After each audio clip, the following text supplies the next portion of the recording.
thing was intentional, but...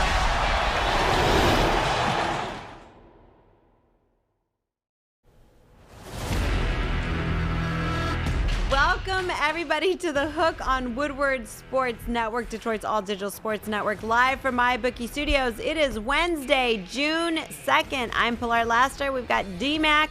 We've got Tom Mazawey. Fortunately, he is not still outside on Woodward taking a dump in the middle of the road, huh? No. No, good for you. We're happy that you are back to using toilets. We've got fish in the fish tank. We've got Eazy D and Alex keeping us in line. And, of course, we always have Jeff manning all of our social media. So make sure that you are hitting us up if you want to join in on the conversation at Woodward Sports across the board. Also, make sure that you are downloading our app at Woodward Sports Network. You can give us a call, 313-552-6322. Guys, I just want to get through one show where we don't have any debauchery, any like shenanigans. Wait, what happened? Oh, you know What did what? I I miss? can't even say. Do you Look know? at the friggin' TV. Right? Am I Kris Draper's size? Absolutely not, even though we're talking to him later on today. I am not this small. You look like you're in a I'm lowrider. Pull You look, yourself both together. of you guys, like if you look at it, you guys look like y'all come up to here, and I'm sitting high. There we go. You fixing it? Oh my goodness, it's gonna be like I just that. thought that was I funny. can't. I think it's funny Thanks, too. Maz. Is that better? I think Matt. Thank you, fish for Maz for what? What am I missing out on? For the chairs. I didn't buy these stinking chairs. Stupid Can chair. you show us the proof then? Like, we were told you have proof. How come 75 different people are running up to me Because they're saying liars. this? That's why. Bunch of I liars, don't know Maz. if 75 people would lie. Liars around here. You're Anyways. asking the wrong Lies. people. How many people were here at the beginning, Fish? It was like 6 of us. Ask the original 6. There was more than Well- six. That's the original There was six. more than 6. All I know is that this looks better now. Do It you feel looks better? better. Much, I'm much so better. Every short, time but- I was looking over, I was like, "Hey, D-Mac." All right. Hey guys, it's going to be another wild show. I hope you guys are ready for this ride. But before we get our show started, Maz, let's hit your sports update. What is this isn't part of the show? Before you get the show Before started? we get the show, This is part of the show. It is part of the. Good. Why you got to insult me? Wait. First you Dude, tell me you're just crapping because your on ass fucking is Woodward. chafed from You're- shitting on us. yeah, you were the shitting one on who Woodward, You yesterday- didn't wipe properly. Look. Don't be mad at Pilar. You're the one who was pooping out in Woodward Look, yesterday. my microphone is on the left side today, thanks to Joik Bell, and Fish didn't change it. I'm all thrown off right now. I can't get comfortable. And you're short too. I am. I've been short my whole life. Why is you need to come up too? I'll try on the break. Well, if he wouldn't order these gosh darn chairs I in the tell you original guys. 6. Hot Anyway. mess. All right, Maz, let's hit your sports update. All right, here we go. Brought to you by mybookie.ag. Don't forget, use the promo code Woodward10. Get your free $10 play thanks to Adam. Adam insisted that you guys get a $10 play. It's on him. It's free. What are you waiting for? Join the fun. Tigers got the night off tonight. They're having a little fun tonight. They beat the Brewers last night 10-7. A couple of home runs apiece for my man Eric Haas. Yeah. And Jonathan Scope, who is becoming a hell of a hitter. He is locked in. Miggy with a 3 RBI night as well. He did go out with a little knee tightness. So hopefully he's going to be okay because they start a 4-game set on the south side of Chicago tomorrow against the White Sox. Casey Mize against Dallas Keuchel will be your matchup. Inaugural Lou Gehrig Day today, observed across the major leagues, celebrating the great Lou Gehrig's legacy and, of course, to raise awareness in the fight against that horrible, horrible disease, ALS. More on Lou coming up later in the show. 4 games in the NBA playoff. I would say that's a chock full of hoops tonight. Knicks down 3-1. Their last stand at the Garden. They host Trae Young and the Hawks at MSG. And Marv Albert's going to be there. Yes, Marv Albert and Reggie Miller. How about that? Reggie Miller. They're going to team it up. This could be Marv's last go after 60 years in the broadcast business, most of them with the New York Knicks. They finally got Reggie out of KFC. That's good. Yep, Reggie's out of KFC, and he's working with Marv tonight. Should be a good game. The Sixers, they won't have Joel Embiid. He's got meniscus problems in his knee. He's out today, day to day after this. They're up 3-1. They host the Wizards. Jazz look to close out Memphis in Utah. They're up 3-1. And the Clippers host the Mavs in Game 5 at the Clip Joint. Series tied at 2 apiece. Pistons, they signed John Beilein as a senior advisor excellent signing as John Beilein remains here in Michigan. Of course, the former Wolverines head coach. Speaking of college basketball, Duke's Coach K, Mike Krzyzewski, retiring at the end of the upcoming season. He'll join Roy Williams, who, of course, retired from UNC just this past season. The leading contender to replace Coach K, John Shire, the assistant former player with the Duke Blue Devils. Basketball last night, Nets finished off the Celtics in 5, 123-109. What a run the Nets went on in the fourth quarter. It was like watching the Harlem Globetrotters for a while. Brooklyn gets the Milwaukee Bucks next. That's right, Giannis Antetokounmpo and the Bucks, and Adrian Wojnarowski breaking the story earlier today. Boston president Danny Ainge will step down. He is going to retire as president of the Boston Celtics, and look who's coming back. Head coach Brad Stevens is going upstairs. Said he's a little burned out of coaching. He's had enough. He's going upstairs to be the president, and he will search for the new head coach in Boston. Suns blew out the Lakers. 115-85. I was hoping they'd win by 40. Anyway, they win it last night, and LaFraud walking off the court with 5 minutes to go. Check this guy out. Play a whole lot. Certainly a guy you want in the locker room for this ball club. Another player on this team with the Phoenix Suns is, there goes LeBron walking off the floor with Well, at least he didn't take his ball and leave. He just left. He just walked off the court. It would have been better if he took the ball and left. He had Just enough. Done. With over 5 minutes to go in the game, he didn't want to watch anymore because he's a wuss. Suns up 3-2. They can That's close why, it 'cause out he's a wuss. tomorrow He night couldn't in handle L.A. So take that, LeBron. And the game of the year last night, it kept me up till 12:15, but it was well worth it. Not really. I wanted the Blazers to win. Nuggets beat them in overtime, 147-140. 55 for Damian Lillard. This is how he sent it into the first overtime. Check this out. And he's guarded by Porter. Lillard over the top. Got it. Okay, that's just a ho-hum. He got him into double overtime, but he don't stop. The Blazers scored the last 7 in double overtime, including this beauty. Jack Harrison's on Lillard. Lillard, toughest shot of the night. Oh, no! Assassin, man. Is he amazing? He's 55, a record 12 Wow. three-pointers in the loss. They talked to him later. Hey, great game. He's like, no, it wasn't. We lost. I mean, what a stud. I don't know what I would give up to get that guy, but I'd give up But a lot to it get goes him. down to who do you want with the ball in the last shot. Man. He's got to be in the Second, conversation. It's him for and what Steph. He's done, not just there. For sure. Last It's him and year, Steph. Him and Steph. You know, everything. Him and Steph, yeah. Yep. Yep. He might even be better at the end of the game, this guy.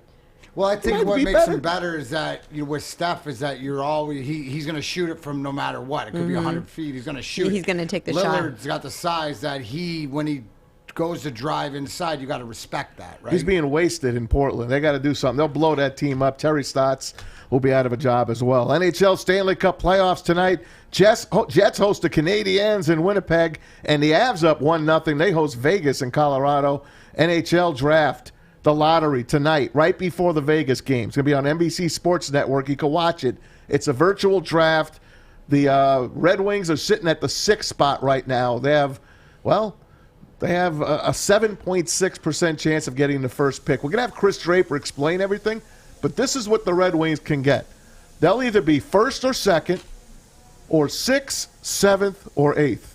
Those are the only numbers that the Red Wings can draw tonight in the NHL I'm draft going to go out on lottery. a limb right here and say we're going to get lucky and get the number 2 pick. You think That's so? what you're That'd be saying. I great. would say, you know what? We don't need the number 1. We don't want to be like the rest of the Well, we league. wanted to have the number 1 last year. Well, Or did Lafreniere we? was in Or there. did we?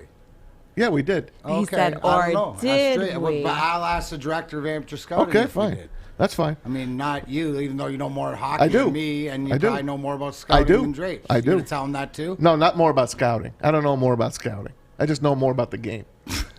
Well, we're going to have Kris Draper on later on this show to to help clarify all of that. That's why I got my gloves on today, because I might hit them and I don't want to hurt my Hey, hands. the Sabres, Ducks, the Kraken, the Devils have the best chance to get that number 1 pick. Lightning beat the Canes again. What happened to your Hurricanes? That 2-1 they lose last night. They're down 2-0. Not my Hurricanes. Yeah, you were. They were your Caniacs. The Caniacs, Yeah. the home ice and stuff like this. There's the Caniac. They're called the Carolina Hurricanes, right? Yes. The Caniacs are the fans. I know that. I'm a big part of the fandom. Yes. I like what they do there. I understand Give that, a Darren. shit about the team. I I'll get talk it. a little bit more about why the Lightning are using that pedigree that That's they good. learned in winning last year. That's good. In full effect this year. You know what you Fucking didn't know. asshole. What you Big didn't deal. know, Go D-Mac. shit in the fucking street, Maz.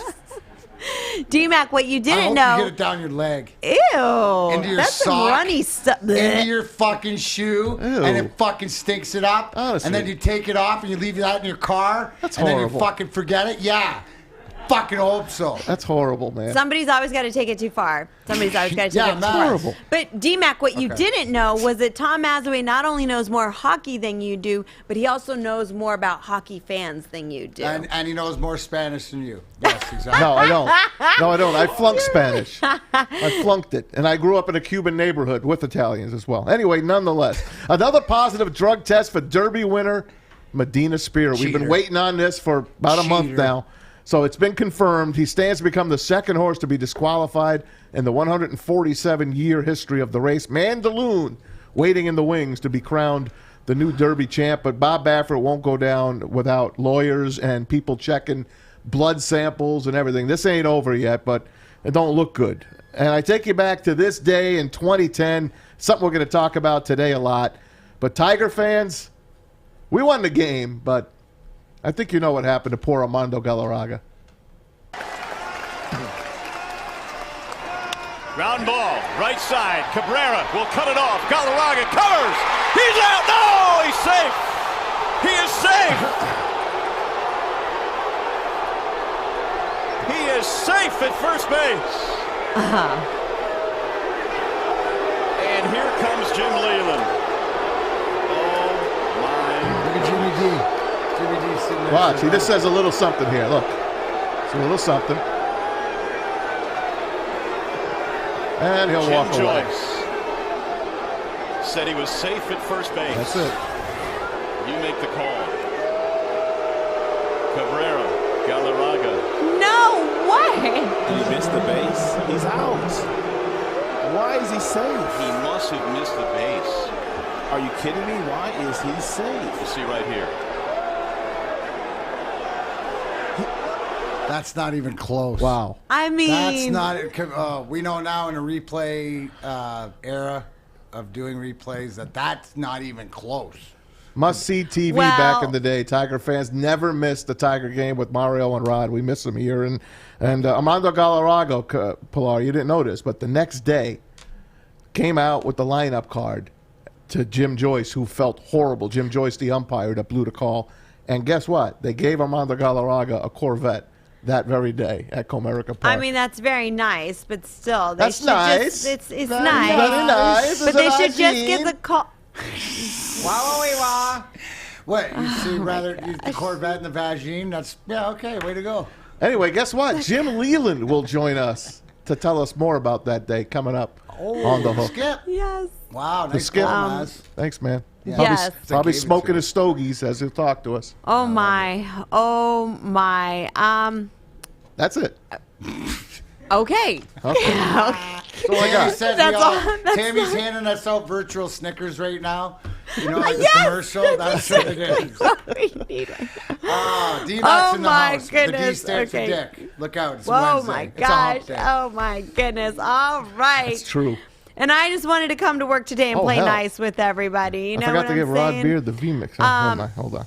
I was about to just promote. We've got Rod Beard joining us, and boy, do I hope he's going to be on it today, because to be able to put up with these two today, guys, it's going to be a fun one. But yep, we're about to get Detroit News Piston beat writer Rod Beard, who's about to join us. We're going to talk about this LeBron situation, LeBron crybaby again. Boston Celtics. For real, guys. Stuff. For real with all this. It's getting to be too much. So we're going to get his take on all of it. Don't go anywhere. You're tuning into The Hook on Woodward Sports Network.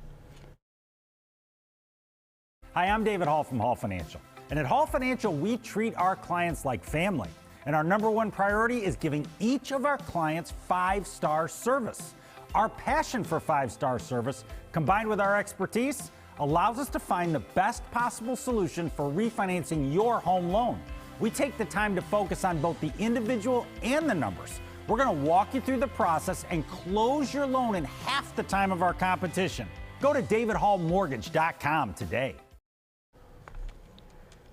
Start a new career in an industry that is always essential, the heating and cooling industry. Learn more today by visiting northwesterntech.edu. Welcome back to the madness. I mean the Hook on Woodward Sports Network, Detroit's all-digital sports network, live from MyBookie Studios. It is Wednesday. Happy Hump Day. I hope everybody is having just as much fun and craziness in their day as we are here. Joining us, we've got Rod Beard. Were you able to get a hold of him, Tom Mazawey? Yeah, he was waiting for for me to give him the number. Okay, so the guys, Alex will tell us when he's there. Okay, perfect. Wanted to make sure we got that done. Everybody knows that only one of us at this desk took a shit on Woodward, and it's not you and I. That's him. I we didn't. have to clarify. I didn't. I said we don't judge. I said it would trend, just like the other crappy things that trend. That's Eazy all. bet the Nuggets last night and won because you shit on Woodward. So that was the best. Give him the mic, Eazy. You get the mic, my friend. Eazy, congratulations on the Nuggets. Was that just a random just play on words that made you do it, or did you really want to take that? Can I tell him?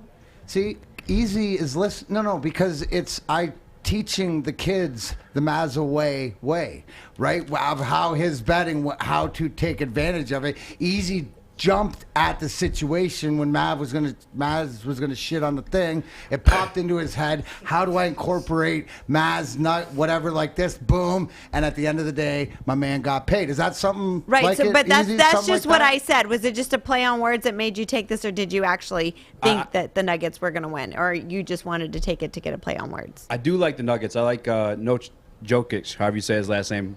Because I think he's going to be the MVP. The Nuggets, call him the Joker, bro. Yeah, the Joker. There you go. That's way easier. You don't know how to say his it. name. You want him to be MVP? Yeah. Well, he won him some money last Nikolai night, Tom Jokic. Mazawey. Yeah.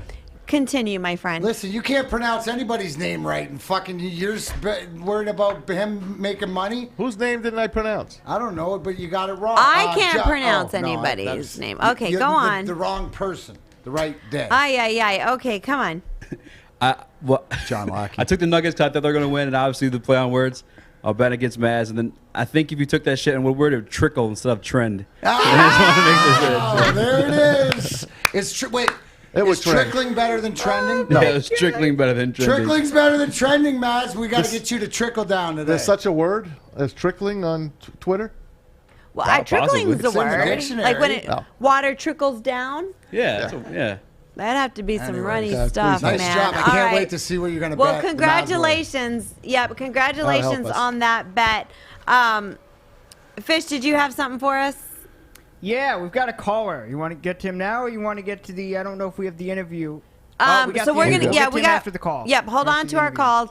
Make sure that you're giving us a call throughout the show. We'd love to hear from you guys. 313-552-6322. But right now, we've got Rod Beard joining us. Hey, Rod, welcome to the show. What up, kid? I appreciate you guys. I'm doing good. How are you, Maz? Good, man. Sorry I didn't get you that number in time. My bad. Hey, Rod. It isn't time. I'm here. That's all that matters. I just have to forewarn you real quick because I really like you. Our show is a bit off the rail today, so No. Couldn't be. Not with Maz. Never. Guys. Hey, with these two guys. Speaking of my hero, he walked off with 5 minutes to go in a game last night. I mean, what's up with LaFraud? It's little a position. crybaby. It's a position he's not in very often, and he just doesn't know how to handle that. I mean, I'm not going to be the guy that said I picked Phoenix to win in 6, but I picked Phoenix to win in 6, and I'm not going to flaunt it. I'm not going to flaunt it until they finish this thing because it is LeBron. I have a healthy fear of what he can come back and do. That obviously, Don't be Rod, scared. that's a great point. Because Don't be scared. As much as Maz or anybody dislikes him, his talent is through the roof. I think it's the Anthony Davis issue, and it's really what's coming to the forefront is really. Not only I love how Charles Barkley calls them street clothes. I know. I love that's that. the best. Right, but the fact that I think that coming and playing yourself into shape, as opposed to some of the best athletes in the world these days, it's all their training. It come to fruition with these injuries, and he can't do it. If AD plays, I don't think they have a chance. But what is the future of the Lakers if they lose this series mean? He'll go somewhere else.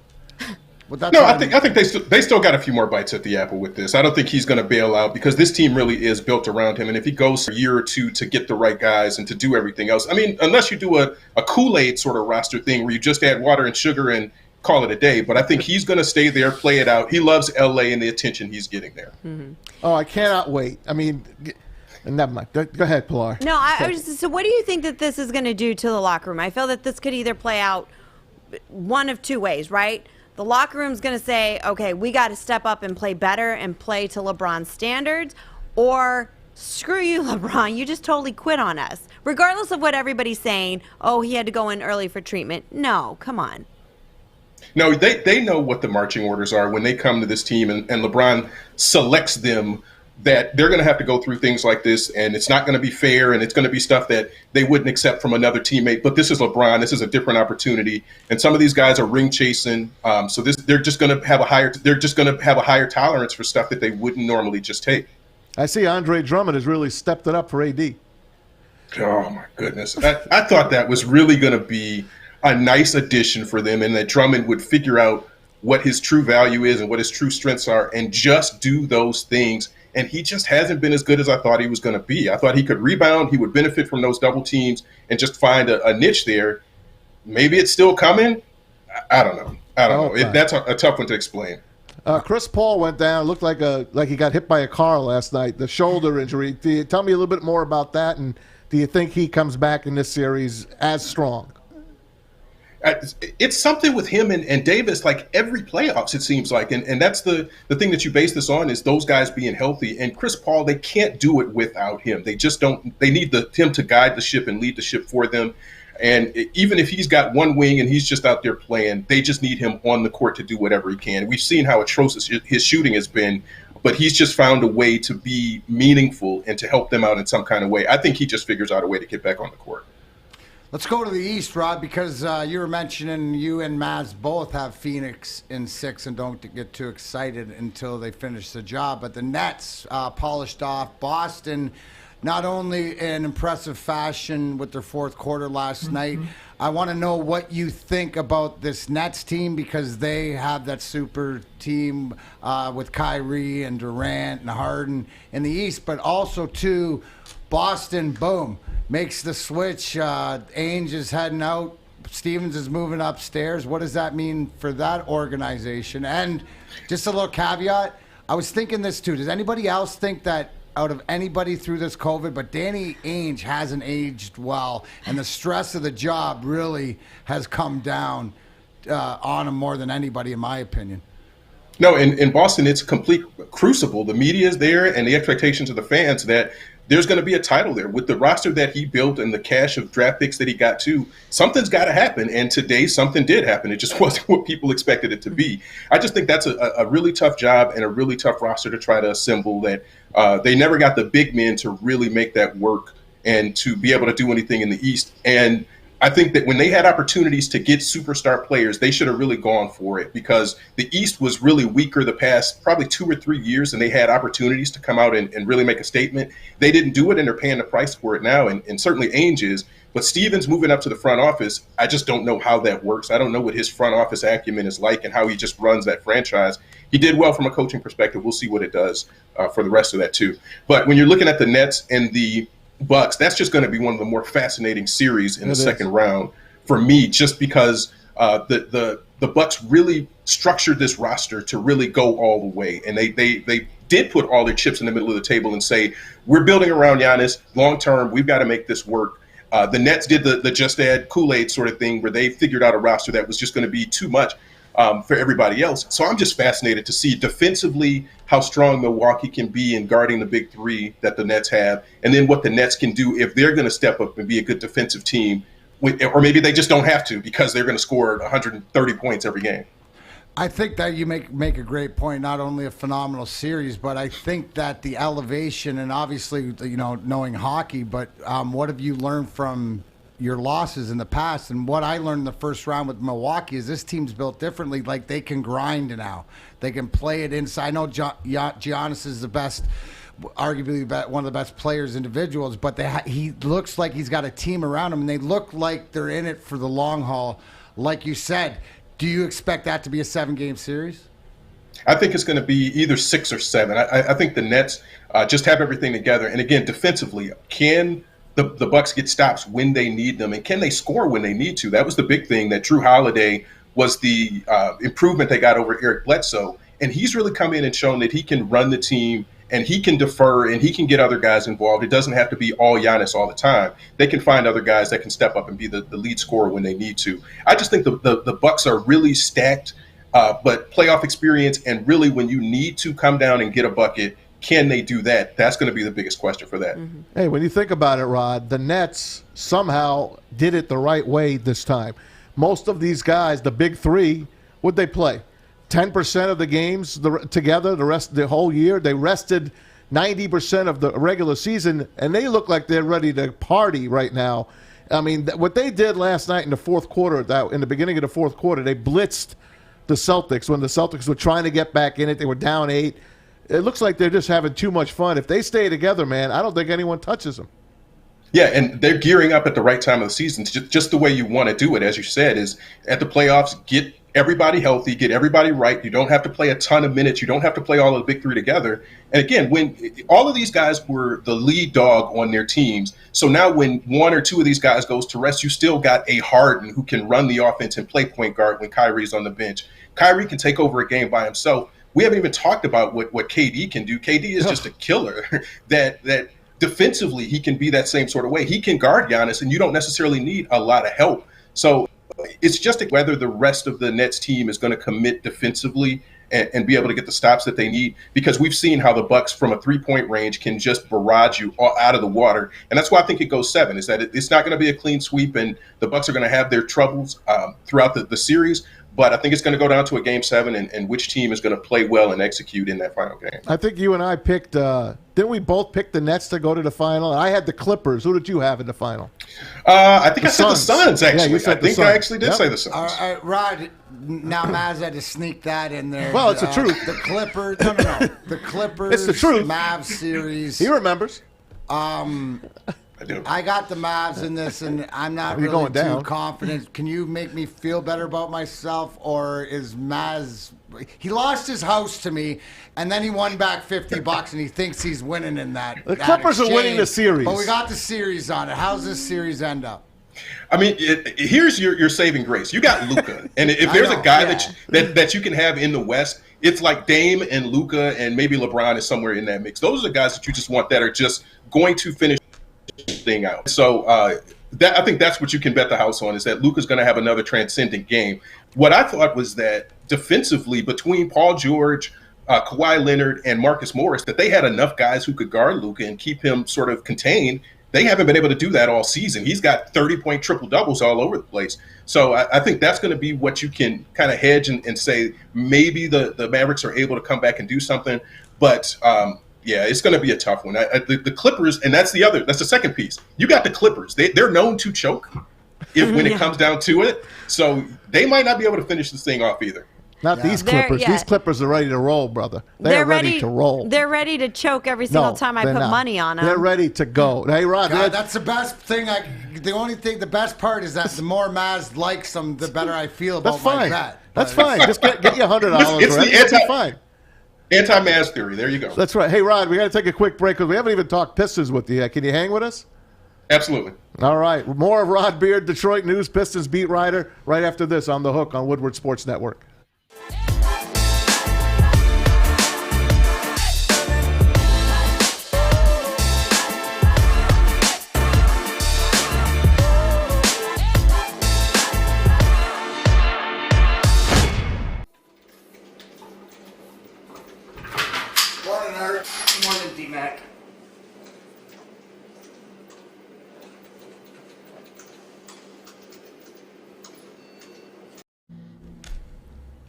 Welcome back to The Hook on Woodward Sports Network. We've got Rod Beard joining us from Detroit News Pistons beat writer. Rod, thanks so much for sticking with us. So much still to talk about. We can't just let you go. No, we got the Blazers still. We haven't talked about Damian Lillard last night. Have you ever seen anything like that? Like, how do you approach this? I mean, from Dame's standpoint, 55 points and 10 assists. It wasn't like he was just ball hogging. That every big shot he hit. Every single one. And he banked in a 3 just to add a degree of difficulty to it. That dude is incredible. And to shoot from where he's shooting, it's like when Steph Curry gets hot. But it's just a different level because he doesn't have the pieces around him that he can rely on. And that was the biggest beef I had with that, the overtime periods was, why was anybody else shooting that ball? That is literally give the ball to Dame, get out the way, maybe set a screen. But there's no reason that Carmelo is shooting the ball. There's no reason that with the game that C.J. McCollum was having is that he's taking a shot and even able to step out of bounds in that situation. What a dumb. It happens, but Dame is cooking. He is cooking with a chef's hat on to the side, and you're out here taking shots trying to win the game or trying to do whatever in the flow of the offense. Come on, man. No, give Dame the ball, get out the way, and let's go. Yeah, no doubt. That's it. Let's move to the Pistons. And big news, John Beilein was... Why are you moving to the Pistons, right? I wasn't done with Dame Lillard. Oh, my gosh. Can I get one more on Dame? That's Maz's guy. Can I get one more on Dame? Give him a bit. Give him a little piece. Only because Rod is going to entertain I feel like Rod with the Dame because he said that, but that was enough. Thank you. See, I just want on the record I'm playing nice. Go ahead, Thomas. All right, you see what I deal with, Rod? Rod. I have to play I don't know how you do it. I don't know how you do it. Like, Rod, I'm always texting you back and forth with all these crazy deals I've got coming. The Blazers are going to be blown up. Where can he go? Can he come here?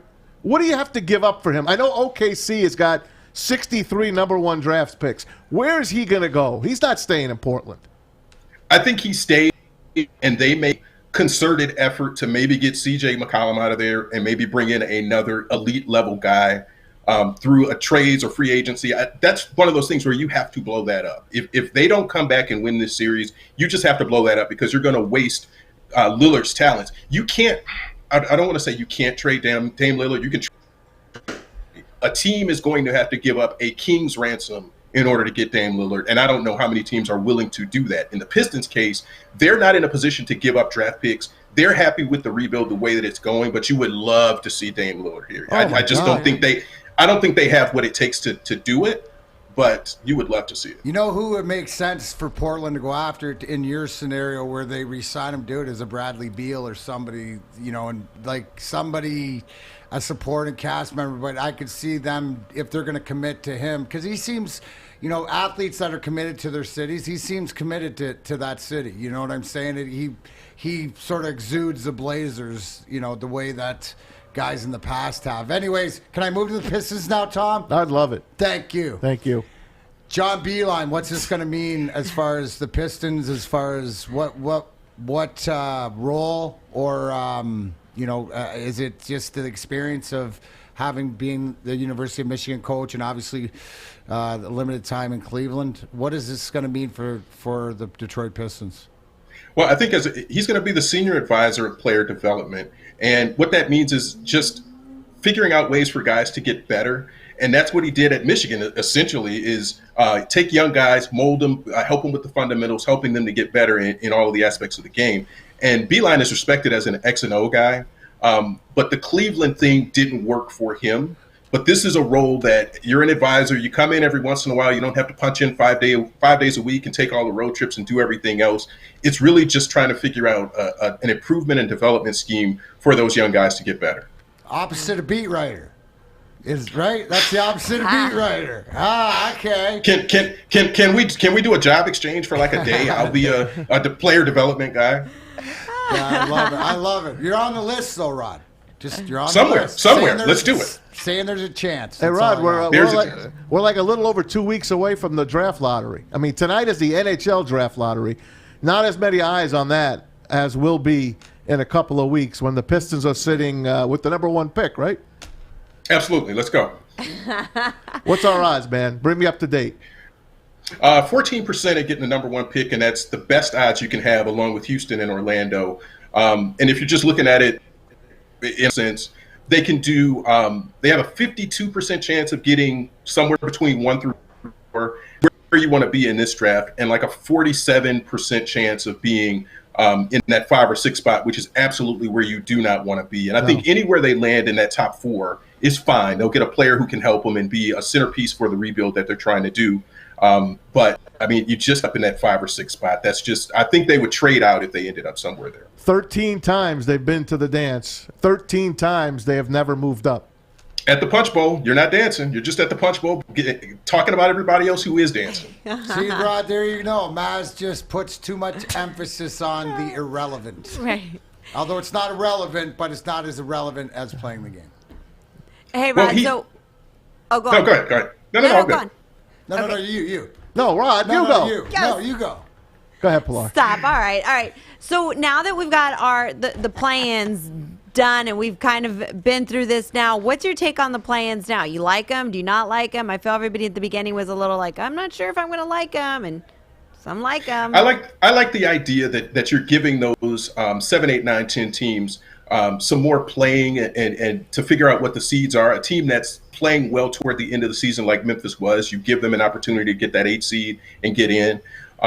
But I mean, sort of, what's the rest of the season for if you're just going to trump it with some other games that they're going to play? So I think it's a balance to it. I think they'll give it a couple more years to look at it and see how effective it is. But certainly for that 9 and 10 seed, it's perfect for them. But it's just more play and more everything else. It's like the 17th game in the NFL. I mean, how much can you squeeze out of a season and these players?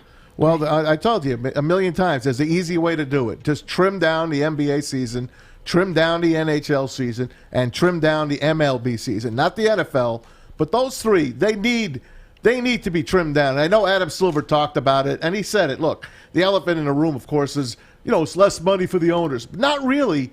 Not really. If you have good basketball at the end of the year, add 2 more freaking teams to the play-in game. I don't care. I want more playoffs. I want less crappy regular season. Yeah, I mean, who's watching a Minnesota Memphis Detroit game in the middle of the season? I mean, yeah, you can go there too. But it's still these games have to have meaning, and they talked about these in-season tournaments as being another incentive that can drive TV ratings. But something has to matter. It has to be something that you're watching, and there's a trophy, there's a participation trophy, there's something. There's got to be something that makes these games important, and I think they're leaning that way to try to monetize a little bit more of these. Hey, man, we appreciate your time. We'll hit you back in a couple of weeks, see what draft night looks like, draft lottery night. Thanks, Rod. Thanks, Rod. Absolutely. Appreciate it, guys. Our Thanks good for friend, coming on. Rod Beard, Detroit Friend of the News. show, Rod Beard. Love him. Absolutely love him. I love that he can just roll with the punches. Oh, yeah, with he us. knows. You know what I mean? He's a good cat. All right, guys, when we come back, we're going to get to the bottom of this Derby winner, Medina Spirit. The test results are back. And when we come back, we're going to let you know exactly what they were. Did he cheat? Did he not cheat? You're going to find out here on The Hook when we return. I'm looking to bring on another HVAC tech right now. We are recruiting 5 to 10 techs a month. We're looking to grow and expand. Every new tech we hire is from Northwestern Tech. The hands-on training is fantastic. They're always my first call. We love hiring Northwestern Tech grads. They come out trained and ready to work. Our program is only 10 and a half months, and our next classes are starting soon. So why wait? I'm looking to hire a graduate of Northwestern Tech. Northwestern Tech. Northwestern Tech. Northwestern Tech. Hey guys, happy hump day! And it's not the what, it's the who, and it's the people behind what's in this bottle. Born in Detroit, 8 Mile vodka, distilled in single 90-liter batches to allow for optimal quality control and care. Then carbon filtered, aerated, and bottled at the perfect time to produce a subtle taste with smooth finish and a character all its own. Listen, I don't drink the stuff inside, but I'm all about the guys on the outside. So next time you're at any bar, ask for 8 Mile vodka, or you can go to Myers or stop by Pilar. She's going to be doing a whole different thing with this sometime soon. All right? But drink responsibly. Wait, that's how rumors get started. I covered, I'm trying to get you cases. That's how rumors get started. Right, but I'm trying to get you some cake. Oh, we're on the mic. Oh, I appreciate sorry. it. Welcome back to The Hook on Woodward Sports Network. All right, guys, before we get into Medina Spirit and the test results that have come back, Fish, do we still have our caller? Yes, ma'am, we do. We got Pete. Who's ready to give us some knowledge. Yesterday, he brought up Jared Goff's stats. Today, he has effect on Matthew Stafford. Oh, okay. Hey, Pete, welcome to The Hook. Hi, guys. How's it going? We're great. Good, man. Okay. Matt Stafford, I believe, leads the quarterback for most interception for touchdown, I think, with 24. Most pick sixes, you mean? Most pick six? Correct. Yep. That's an honest mistake. Yeah, but I totally got it. Yes, the Mo 24 pick sixes. They were pick sixes. Pilar said pick sixes. Pick six. Thank you. Yes, correct. Thanks, Pete. That's a great stat. Yes. I hope he continues that in L.A. Do you think he can continue that in L.A., Mazas? He might. Who knows? I don't know. But that's the one stat I will not miss. Believe me. All right. All of us Thanks, will Pete. not miss that. You're not Thanks gonna so miss much the for that 24 one. pisses either. We Say got hi to shit on the Rose. street. We got pisses in the football field. Tune into The Hook. It's a shit show. Yay. All right, guys, let's get to the bottom of it. The test results are back from Medina Spirit, the Derby winner. It's a freaking picogram. Oh, but it's 25 picograms. 25 picograms. This is now not 1 grain of salt in an ocean. This is 25 grains of salt. No. Big deal. 25 grains of Now of you're salt. exaggerating like Tom. Really? It's a 25 grains of sand in an Olympic swimming pool. Yeah. was that what it was? Where's our scientist doctor that gave us what a picogram is? We need him. What's the big deal? It's picograms, man. It doesn't matter. It's a trillion you know what? of a gram. Listen, if you are in a state, the horse had a boo-boo. You put a little happened salve. to the jockey pissed on the grass exactly. and What You put a little happened to that? salve. He said it. I put ointment on. The ointment had this bethamethasone in it. So All right. it has. If it has it in it, it's not completely bethamethasone, whatever the hell they call it. He tested positive for the second time with this. But Tom, here's my question to you, right? When somebody's story changes time and time and time again, no, it wasn't, it's wrong, oh, the trainer or the person cleaning the stable, whatever, peed on the hay and the horse ate the hay, oh, it was topical. I mean, it's when the story changes so many times, doesn't that just seem a little fishy? Well, of course it does. Okay. I'm not stupid.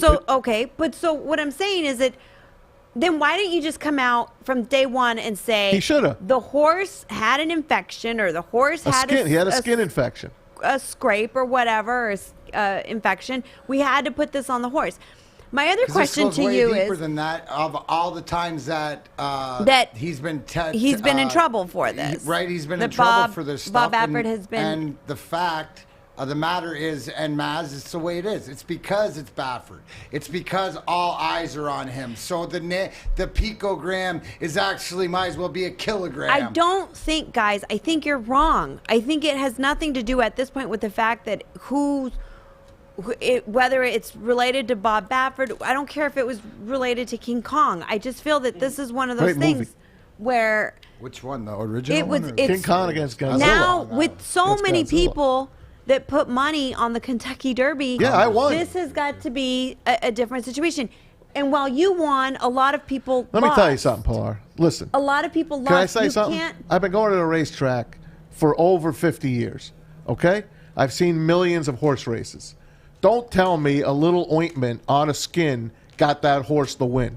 Don't even. Right, I mean, that's these So let me effing ask you hold on. this. These effing people are just digging and digging and digging. They're ruining the game. In 147 years, a horse hasn't been disqualified. And this might and rightfully should be the first time because you know what? No. As somebody who bets on this, I want to make sure that Pilar, you I didn't don't lose the care. race because my horse had a little ointment on his ass. So, but who knows that That's it was why ointment? you didn't lose. Who knows That's that not it was what cost ointment? you. That's what they're saying now. I don't care if they freaking That's what they're brush saying his now. teeth with the Let me ointment. ask you this. If you are driving in a state that has a zero tolerance rule and you had, I don't know, With my luck, 1 beer. 3/4 of it with your luck. Yeah. Not even a full beer. Yeah, not even a and full you get beer. pulled over and you have 0.00. Yeah. I should be let go.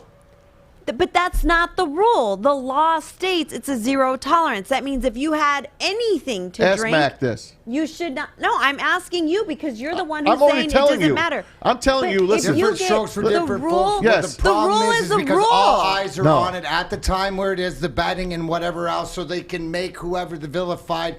To Maz's point, this isn't the first. This what they're talking about, the ointment and stuff, is irrelevant. It's the point to the matter of it's not fair that this is when they're going to pull the plug and what this is on. They're ruining out of it. 106 out of tradition. So the fact that the newest racer and the money's involved, like you said, Pilar, it puts all the focus in on what is happening. So it just ruins the sport to whatever else. Yes, and like Walter just says on our social media, you know what the rules are. And just because you feel that you should get away with the fact that if you're driving in a state that has a 0 tolerance rule, and you're going to tell the officer, but I didn't even have a full beer, and he's going to say, well, great, you should have just called a full Uber. You know what I mean? Because the rule is the rule, the law is the law, and people know what it is. Then it's a character flaw on my part. Because because you like to cheat. Yeah, call it what you want. Hey, Ryan says it the best, Maz. Pilar is lovely, but she doesn't want the world to be ugly. That's what it is. Maybe, it's just, maybe and the you're fact right. is that the world isn't the way it is. If this wasn't Baffert, it wouldn't be an issue, right? And if this horse didn't win, it wouldn't be an issue. I agree, it wouldn't be. But Eazy, what do you have to say on this?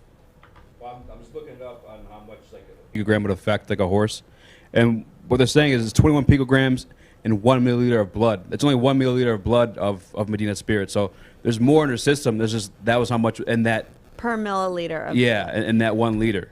So, but my other question to you, Tom, is that I understand your frustration, and I understand how you feel. People meddling, or I don't even know if that's a word. Meddling. You can call it meddling if you like. Whatever the word is. Putting their nose, but that's a cartel. Meddling.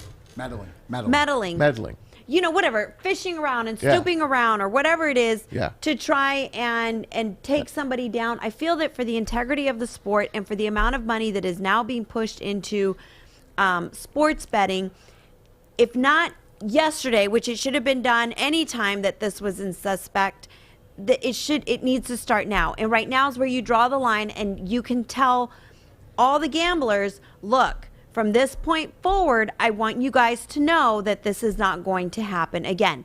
Continue to put your money where you want, and it's not going to be a problem. Otherwise, I feel that every time you make a bet, it's going to be like, oh, was that horse tested? The other thing I want to point out is that they know how many days prior to the event it takes for anything to leave their system. Right. So if your horse has an infection that's going to require this, that could possibly test them positive and disqualify them or start any type of an uproar, then disclose it prior to the race or don't run that horse. Well, that's why we said before is that why don't they test them before? I agree. And they're starting to, aren't they? They're going to change the way they operate because money's involved and betting, and this is the epitome, I don't know. You the can't straw get that it, broke the camel's bro. You back. can't get a quick test and results before the race starts unless you do it the week of the race. There's no way you can get it. It's like getting the rapid COVID test. Half the time they didn't work, the rapid COVID test. No, you don't have it. Well, how about tomorrow? Well, you got it. It's the same shit. Right. It's just people digging around because they hate Bob Baffert. Now, wait a minute. Okay. Now you're going to go back to 2 Triple Crown winners he had. American Pharaoh. What are they going to do? Go look at his shit now? Justify. Well, it's too late. Justify. It's ruining. It's ruining their It's not. But you know what? You know what? I hope different things going on before this. This isn't just the one time. This is a collection where they finally, and it seems like it's the New York Racing Commission that is going to be the hand of God in racing now, right? Because racing doesn't have a hand of God. Well, that's because what I'm saying. each track is doing their own shit. State. That's why they're allowed to jump back and forth to whatever it's else. Terrible. The rules. Well, how They about... should have a commissioner. They should have. Maybe that's what this will evolve into. Dink said rapid ointment test is something done in private. That's right. We learned that back at Quinney High School. But what I do hope is that maybe class. this will bring full-blown integrity into the sport. Can I tell you something? Let me tell you something, little girl. Oh, hell no, Listen you to me. didn't. Yeah, I did. Listen to me. Hell Little no, girl, you listen. didn't. Listen, no, little girl. listen to me, old man. Put your hands Just because down. you are used to cheating in a sport that's been elite and whatever, because this is the way that they've done it. What's right is right and what's wrong is wrong. No, you stop talking. Where there's money, there's dirt. That's the rule. And that's fine, but where there's more money and where they're trying to put more money, then maybe you need to make sure that all your trainers and all your owners and everybody start making sure the way the world fix works, your Pilar. dirt. You have to wake up. Fix your dirt. Then they're not going to get all this money. You're not going to. Then you know what? People like me that actually Lee Harvey want to Oswald see. was the only guy that shot JFK. I mean, you No, want to go into all of this shit? The new generation. Yeah, you think Sirhan was by alone? No, listen to me, okay? This new generation that's actually putting money in sports betting, all right? The younger generation, they want transparency. They want transparency in everything, okay? So just don't do it. If your horse can't win, you know exactly how many days prior to the event, take them off of everything. You brought up a great point, right? Great point. Hot Rod Charlie, owned by a bunch of kids that went to the same college. What I'm saying is there's new money in this sport. But their uncle was one of the main trainers. That's how those kids got that horse. Because it's related, Maz. You're not understanding my point I about understand. new money, cryptocurrency. I'm happy that the young kids are getting it. I'm happy. Have to then change. don't. You can't. Then you have to let go of your it's old. the money coming in saying we're changing the Pilar, game. You have to let go of your old school mentality. You're like that baseball fan but it's that's not like, old school. we can't change anything. Honey, it's got to be exactly the way Wait it a is. minute, please. Things evolve. It's not old school mentality. It is. Can it you? is. Okay. It's the way Hold on. they're cleaning How it does up. Las Vegas get every fucking spread to the fucking top, to the dime? How does that happen? Because Because got they guys staring at know. numbers all day. They know. That's why you can't beat Well, Vegas. did they know? Did they know? Except if you're Chad. Chad's the only guy that can beat Vegas. Fixes in. Shut your mouth. I'm just telling you, Mac. I'm Somebody telling you, controls where there's everything. money, it's dirt. Follow the And money. that's Whoever's fine. got the power to control this is changing the horse racing game, and they figured with Bob Baffert's got to be out, and they got to incriminate somebody, make him look like the bad guy, so that when they make changes, it looks like for everybody else that, changes were really made when he's not the problem. This is the fact that because of the 30 tap, because the track record of him made him easy to be the scapegoat in this case. What you're saying, Maz, I agree to the fact that is it the first horse or the last horse? And when we're talking about the stuff that doesn't affect performance, right? It's like CBD. It's the same thing as why you're athletes, because it doesn't affect your performance. It helps your body. But I digress. So the game has changed. That's all I'm saying. And I'm going to agree with DMAC. I feel Of course you are. You don't because even she know. likes winners and correct answers. That's why. He agreed with you, and he also said they had to throw the book and make an example out of somebody.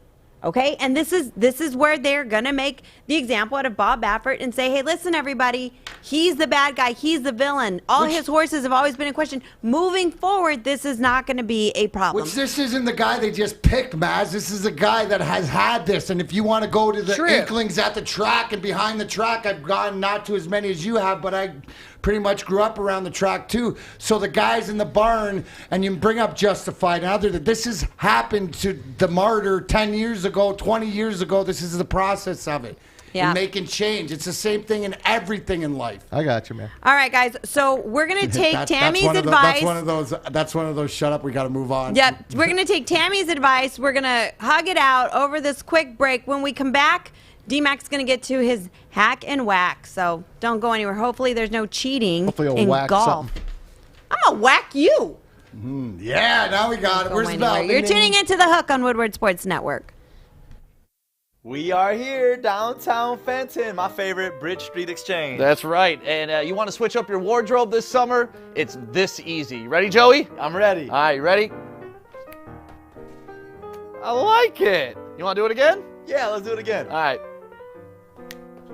Ooh, Brixton. Nice. One more time? Yes. Ooh, I like the hat on this one, too. Ready to do it one more time, Joey? I'm getting tired. One last one. All right, let's change it. Bro, where's your shirt? You need new clothes this summer. Bridge Street Exchange in Fenton. That's where you need to go. Thank you, guys. Hey, gang, it's Maz for Legacy Partners. When you turn your TV on, you're bombarded by insurance ads promising to save you money, blah, blah, blah. They always have the best deal. But you need a local agency that knows the local insurance markets. You need our new sponsor, Legacy Partners Insurance. I've been working for Legacy since January. My good friend Joe Graham hooked me up with this. Actually, I've been there since September. I've been here since January. I do both. Anyway, they're independent. They get lots of quotes and make the carriers compete for your business. They shop between 7 and 10 carriers for your personal, and not only that, they shop over 50 carriers if you need a commercial account. They've been doing this since 1919, so you can trust their reputation and their knowledge. Go to www.legacypartnersins.com. That's short for insurance. Legacypartnersins.com. And they featured the new dynamic duo of insurance. These young kids know what they're talking about, I promise you. Max and Trevor. Give them a call at 586-209-4106. Make sure you tell them that Maz sent you. Welcome back to The Hook on Woodward Sports Network. All right, guys, it is time for us to get to our D-Max Hack and Whack golf picks for this week. What do you got for us? Well, to this week, guys, hit her there, Alex. Go to a happy place.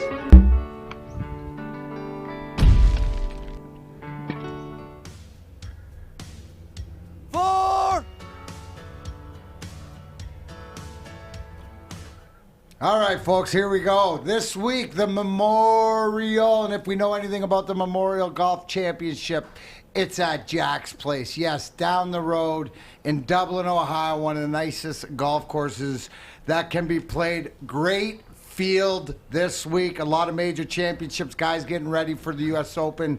They're on Father's Day weekend. I was looking and I was scouring through some of the money and there's a lot of good guys. My boy Bryson DeChambeau, plus 1,800. That's a good value pick.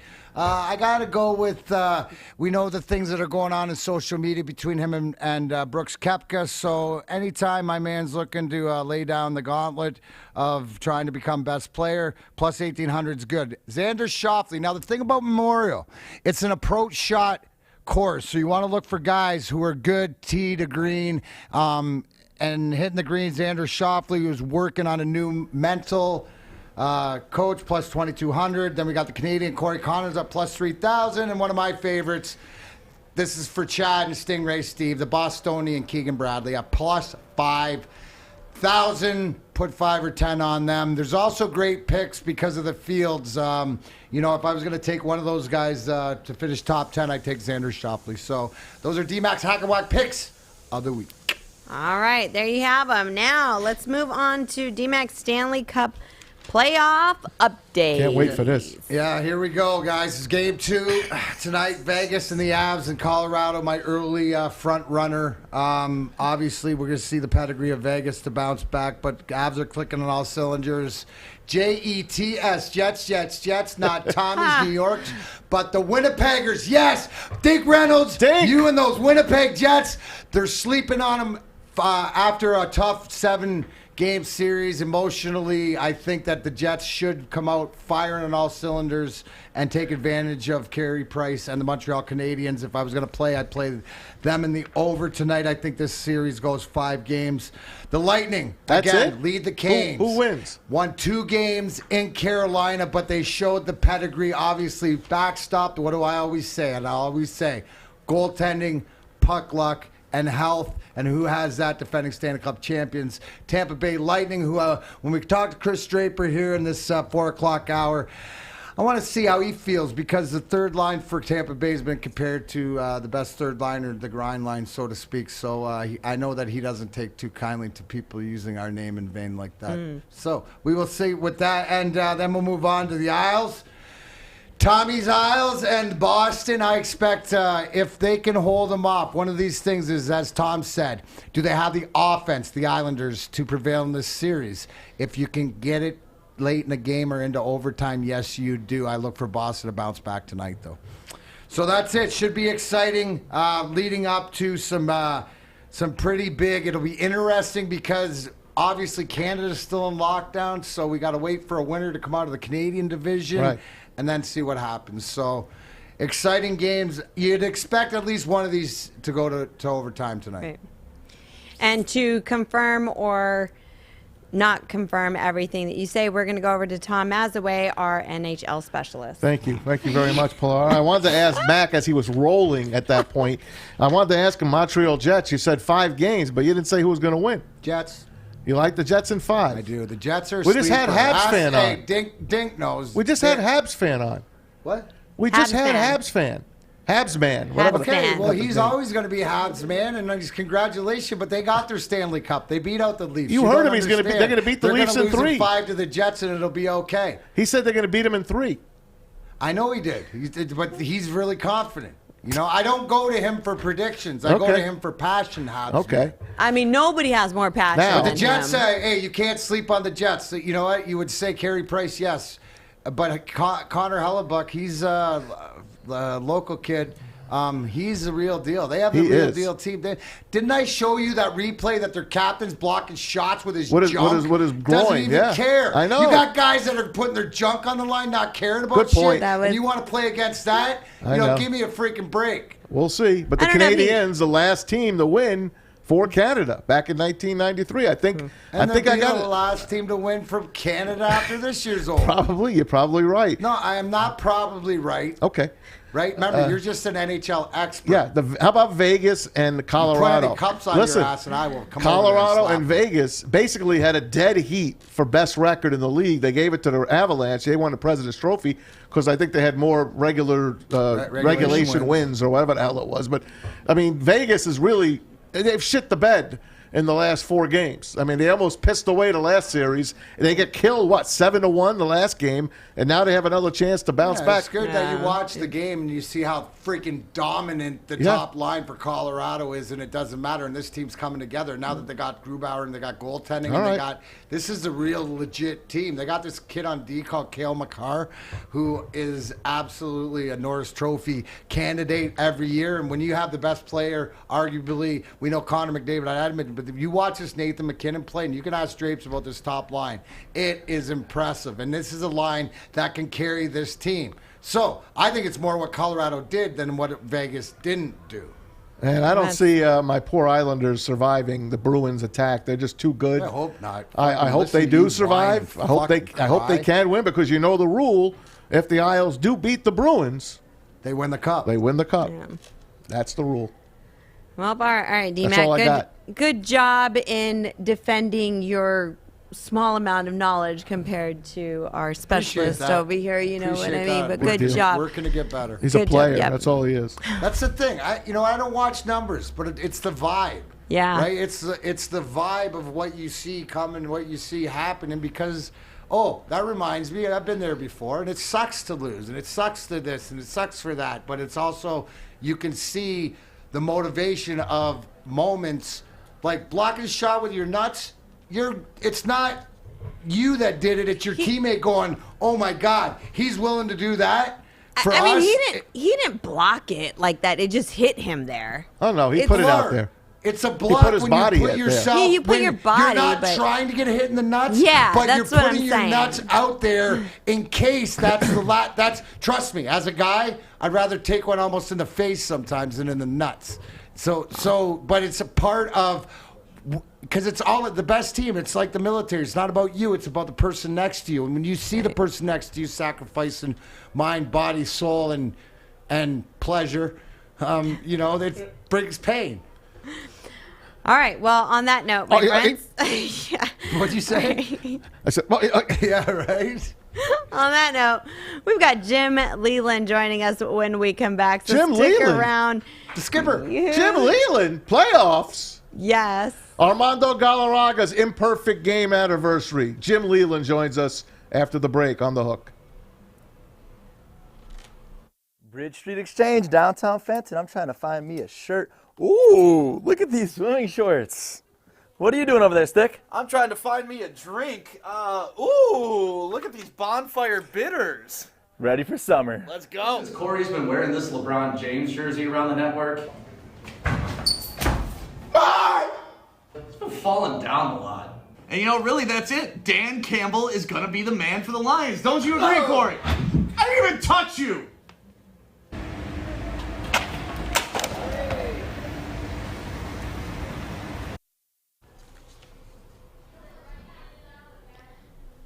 Hey, it's me. Go ahead, Pilar. Throw it to me. Throw it to me. I love it. All right. Hurry. Maz, hit us with your sports update. I will. I'll hit us with your sports update. It's brought to you by left him hanging. MyBookie.ag. I just keep giggling away there and leave me hanging in this MyBookie box here at the bottom here. MyBookie.ag. Make sure you use Woodward 10. Don't forget, it's Adam's money. He's giving you $10 free play. You got nothing to lose, and I've got 3 winners for you coming up in a couple of, about 40 minutes from now. Anyway, Tigers got the night off tonight. They beat the Brewers last night, 10-7. A couple of home runs for Eric Haas. 2 more for Jonathan Scope as well. They start a 4-game series with the White Sox tomorrow in Chicago on the south side. Casey Mize against Dallas Keuchel. They'll celebrate Lou Gehrig Day tomorrow because the rest of the league is celebrating the inaugural Lou Gehrig Day today. Around the majors, celebrating the great Iron Horse's legacy and, of course, to raise awareness for that dreaded disease, ALS. 4 games in the NBA playoffs tonight. Knicks down 3-1. Their last stand at the Garden. They host Trae Young and the Hawks. They are actually a 1-point favorite in this game. It's going to be a hard win for the Knicks to pull it off. Sixers won't be with Joel Embiid. He is out with a kind of a torn meniscus in his knee. They're calling it day-to-day. He is out today. They're up 3-1, so they're playing with house money. They host the Wizards. Jazz trying to close out Memphis. Big favorites. Utah 9-point favorites tonight.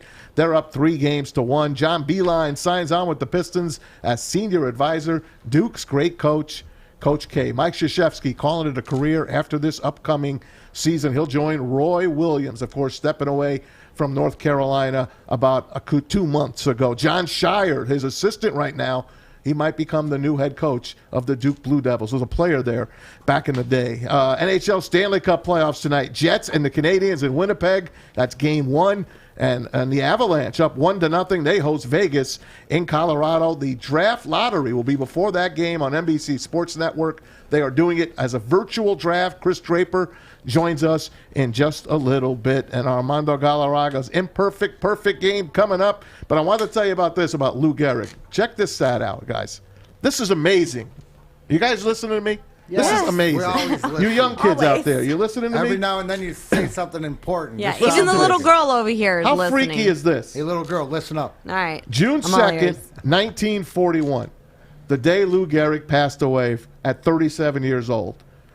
16 years to the day when he cracked the Yankees starting lineup and started his games played at 2,130.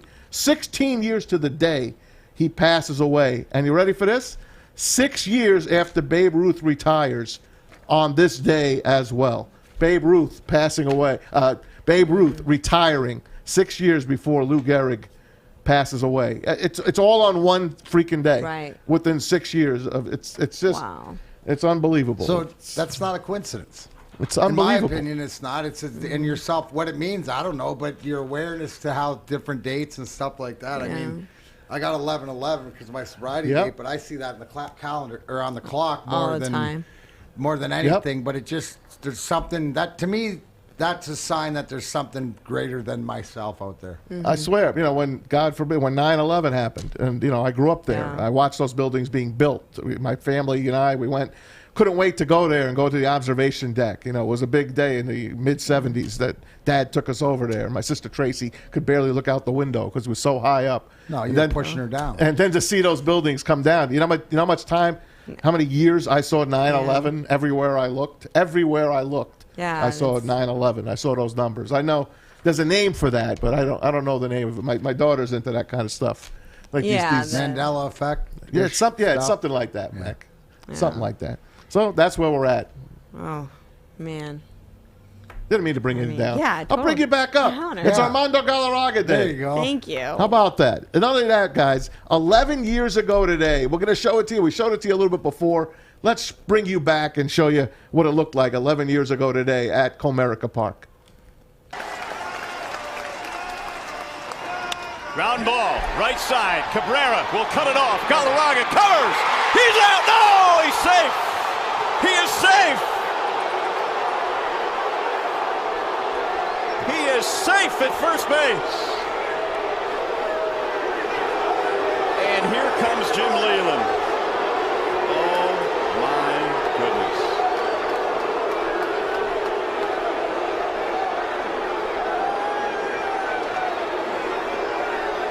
Jim Joyce said he was safe at first base. You make the call. Cabrera, Galarraga. How do you miss that? He's out. How Why do you is he miss that? safe? He must have missed the base. You know what? Human Are you being. kidding me? Human Why error. is he Like this. safe? You see right here. Why is he You know safe? what this tells me? Wow. 11 years ago to now, nothing has changed with the replay. They Oh still man, I can't thought you were get going to it say right, Medina man. Spirit was innocent. He is innocent, nonetheless. It wasn't his fault. Maybe. Anyway, It wasn't his fault. You're right. It's not the horse's the fault. man on Poor that horse. field, Jim Leyland, is beloved in this town of Detroit. We love him. Sparky Anderson won that '84 World Series. He was a phenomenal manager, Captain Hook himself. And it was. The Tigers are beloved in this town. They won a couple of world championships in '68, but it could have been a lot more. And when Jim Leyland was here in 2006, the city came alive. And he was there, of course, that day. You saw him go out and try to talk to Jim Joyce to no avail because there was no replay back then. They couldn't switch it. Earlier today, Darren McCarty and I had a chance to catch up with the great Tiger skipper, Jim Leyland. Welcome into Woodward Sports and The Hook. Tom Mazawey, Pilar Lastra, who will be here shortly, I promise you, and Darren McCarty in the house with our favorite Tigers manager, at least mine, for a long, long time. It's Jim Leyland joining us on Armando Galarraga Day. How are you, Jim? I'm doing good. How are you? We're doing good. We miss you around town. Where you been these days? Well, I appreciate it. I'm in Pittsburgh, where I live, my home. I am going up to Toledo to see the Mudhens, our AAA team, here next week. And I've been to Erie, so I've been up to Toledo a couple times already, but basically in Pittsburgh. Coach, what do you remember the most about 11 years ago, the Armando Galarraga? And obviously, I always make the joke that at least he got a Corvette for it, but it's really disappointing to me because in this replay day and age, that would have never happened, and we'd have a perfect game on the books. How did you see that? Well, that's true. I mean, but it is what it is. I mean, we didn't have it at the time, and we had replay. You're right. We had a perfect game on the books, but I think what I remember most about it probably is the next day, and how upset Jim Joyce was with himself after the game that night, and then Galarraga taking the lineup card up the next day and kind of diffused the fans' irritation with the whole situation, it was really a beautiful scene, really, to be honest with you, the next night as opposed to the ugly scene the night before, because Armando handled it so well, and Jim Joyce legitimately just felt terrible about it. And hey, it was a judgment, it was a human error, and that's part of the game of baseball. And we didn't have anything to rectify that at the time, so it is what it is. I even saw the Indians players kind of grasp their heads in disbelief and upset, but you got to play to the last out, and they did. And I remember you came out the first time, and you kind of just said something to them. You didn't lower the boom on them until after the game. What'd you say to him the first time? Well, I just told him, Jim, you missed it. How could you miss this call? And he didn't think he did at the time, obviously. But there's really not a whole lot you can say. You're upset. You're upset for your team. You're upset for the pitcher, obviously. In that case, Armando Galarraga. It's just a reaction. That's what happens when you're a manager. Sometimes a player, but more so a manager. But that's all kind of gone by the wayside now because of the replay. You don't really have many arguments anymore. I got to ask you this: even though they have replay now, doesn't it really would have still took away from the moment if they had to go look at it? It's like every time they have a run now, every time they do anything, I have to wait for the damn replay. What do you think of the whole replay process in baseball? Well, I like the fact that, generally, 99.9% of the time, I think they do get it right, and the team that's supposed to get the right call gets it, and the fan base is supposed to get the right call gets it. So I think there's certainly some merit to it. It can be irritating at times because of the process taking a little too long or whatever it may be, but I think at the end of the day, if I'm the manager and the Detroit Tigers, should win the game, they deserve to win the game by the rules, and I think it shouldn't be decided by, a call like that. But so I think I kind of like replay, to be honest with you, because, like I said, I think the team that's supposed to get the right call for that particular play gets it. And then generally that means that the game, was won or lost fair and square. So I think there's some merit to it. There is some times when it gets a little aggravating and a little bit boring, to be honest with you, while they're waiting. When it appears on TV that the call, you can see it, but they have so many more different angles than just the one or so that comes on TV, so it's not always that easy. We're talking a long-time Tigers manager, Jim Leyland, here. And my question, Jim, is from the manager's perspective on the job A.J. Hinch is doing, because it's been tough times for Tigers fans, obviously, for any Detroit sports fans lately. But can you tell us a little bit, maybe from a manager's eye, the job you see him doing and what he's doing so well? I'm looking over at Maz and laughing because we swept his Yankees, and that really is like sort of a highlight for us Tiger fans. But there is some progress happening, not just in the minors. But can you, from your manager's eye, talk about A.J. Hinch and the job he's done so far? Well, I think he's doing a good job. I think he came in and he kind of crawled before he walked. I think he kind of wanted to see what was there in spring training. You can always look in the wintertime and see the guys and look at the numbers and the statistics and everything, but you really never know players until you get with them. It was the same way when I took over in 2006. I knew those guys. I knew they had a talented team, but I didn't really know what made them tick and everything. So I think he kind of started crawling, and then all of a sudden, during the spring training process, he started to get closer to the team and been figuring out what guys can do what, and I think that even trickled into the season. I think he was waiting to get an idea about his bullpen for sure, and I think he's done a great job. I think and we are better. We still have ways to go, obviously, but we are better. But I think you're seeing the fruits of labor of the pitching coaches in the past and the pitching coach now. With the Scooble and the Mize, it looks like they're starting to come into their own. I think they've done a terrific job. I think the hitting coach, Scott Kubal, after a slow start with the hitters, right after the first few games, they weren't hitting very well. But he's taught patience to them and a better two-strike approach, and so I think all in all, our leadership is terrific right now. I think we're in good hands, and I think we do have some better talent. Scope's coming around right now. He's a bona fide big league player. I mean, look at his track record. Gold glove.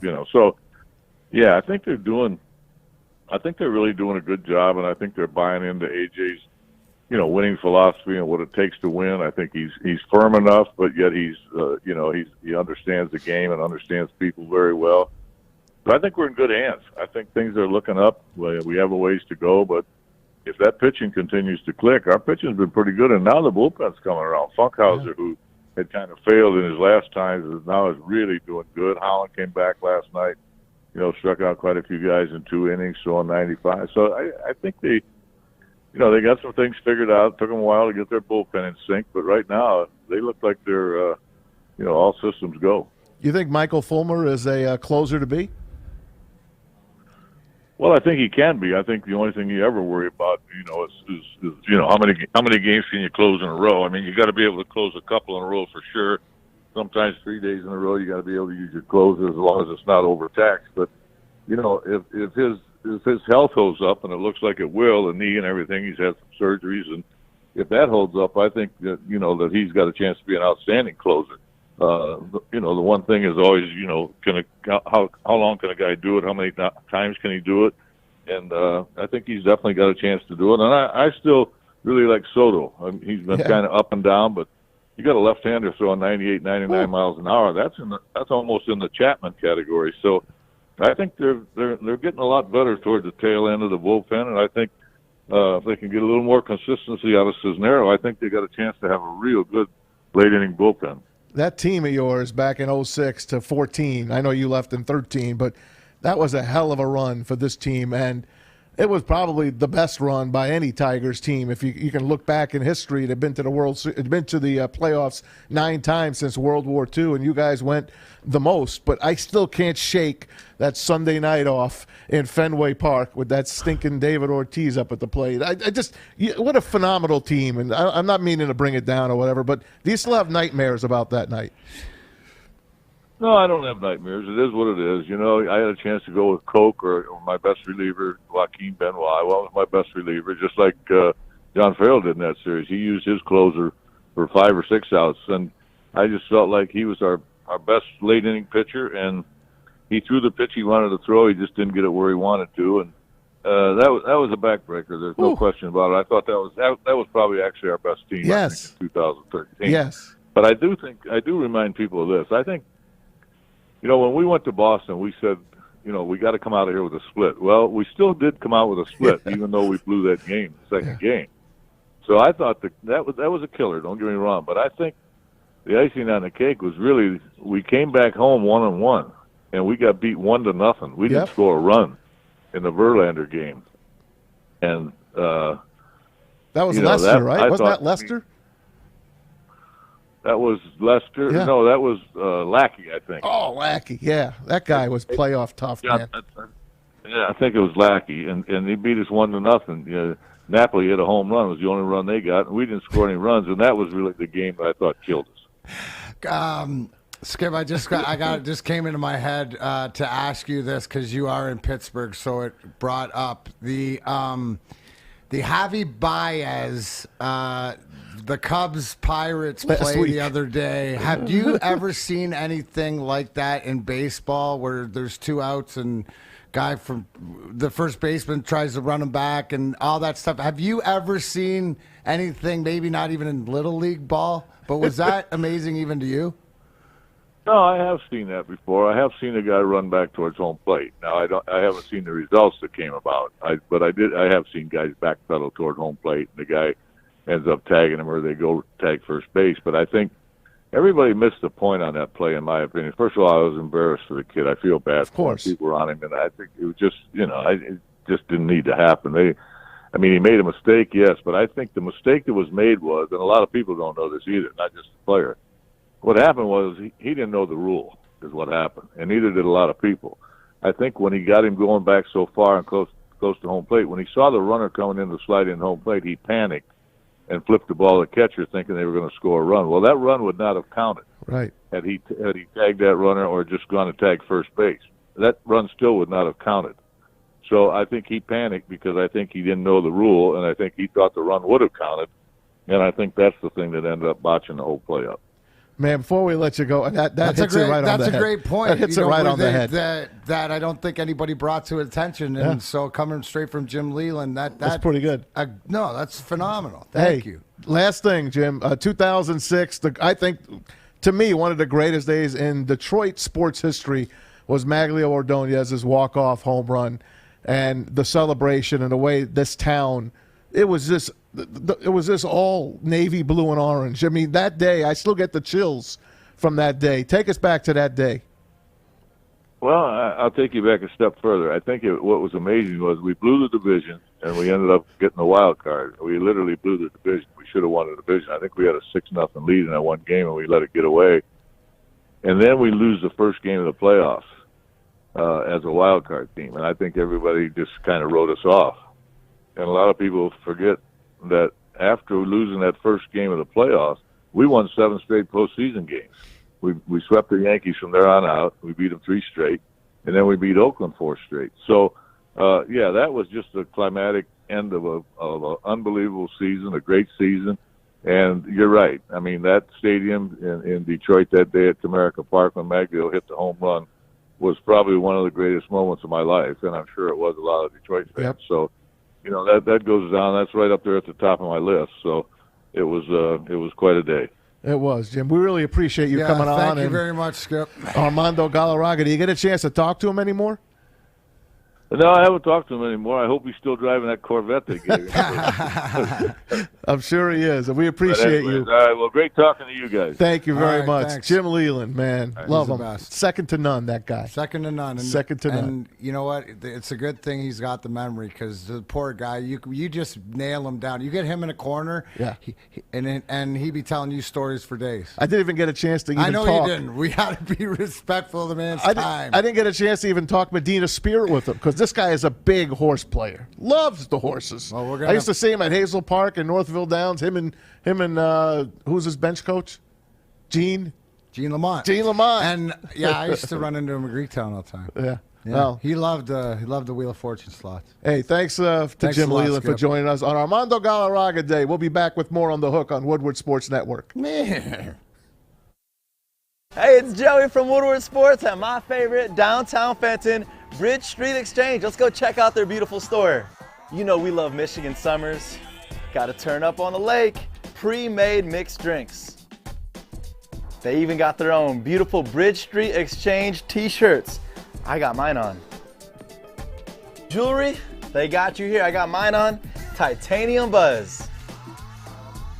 If you're not quite ready to ask that big question yet with the jewelry, look nice for your girl. They got polos. And last but not least, the most comfortable shoes on the planet. Hey Dude. They're literally called Hey Dude. Shop here at Bridge Street Exchange, downtown Fenton. Support a locally owned business.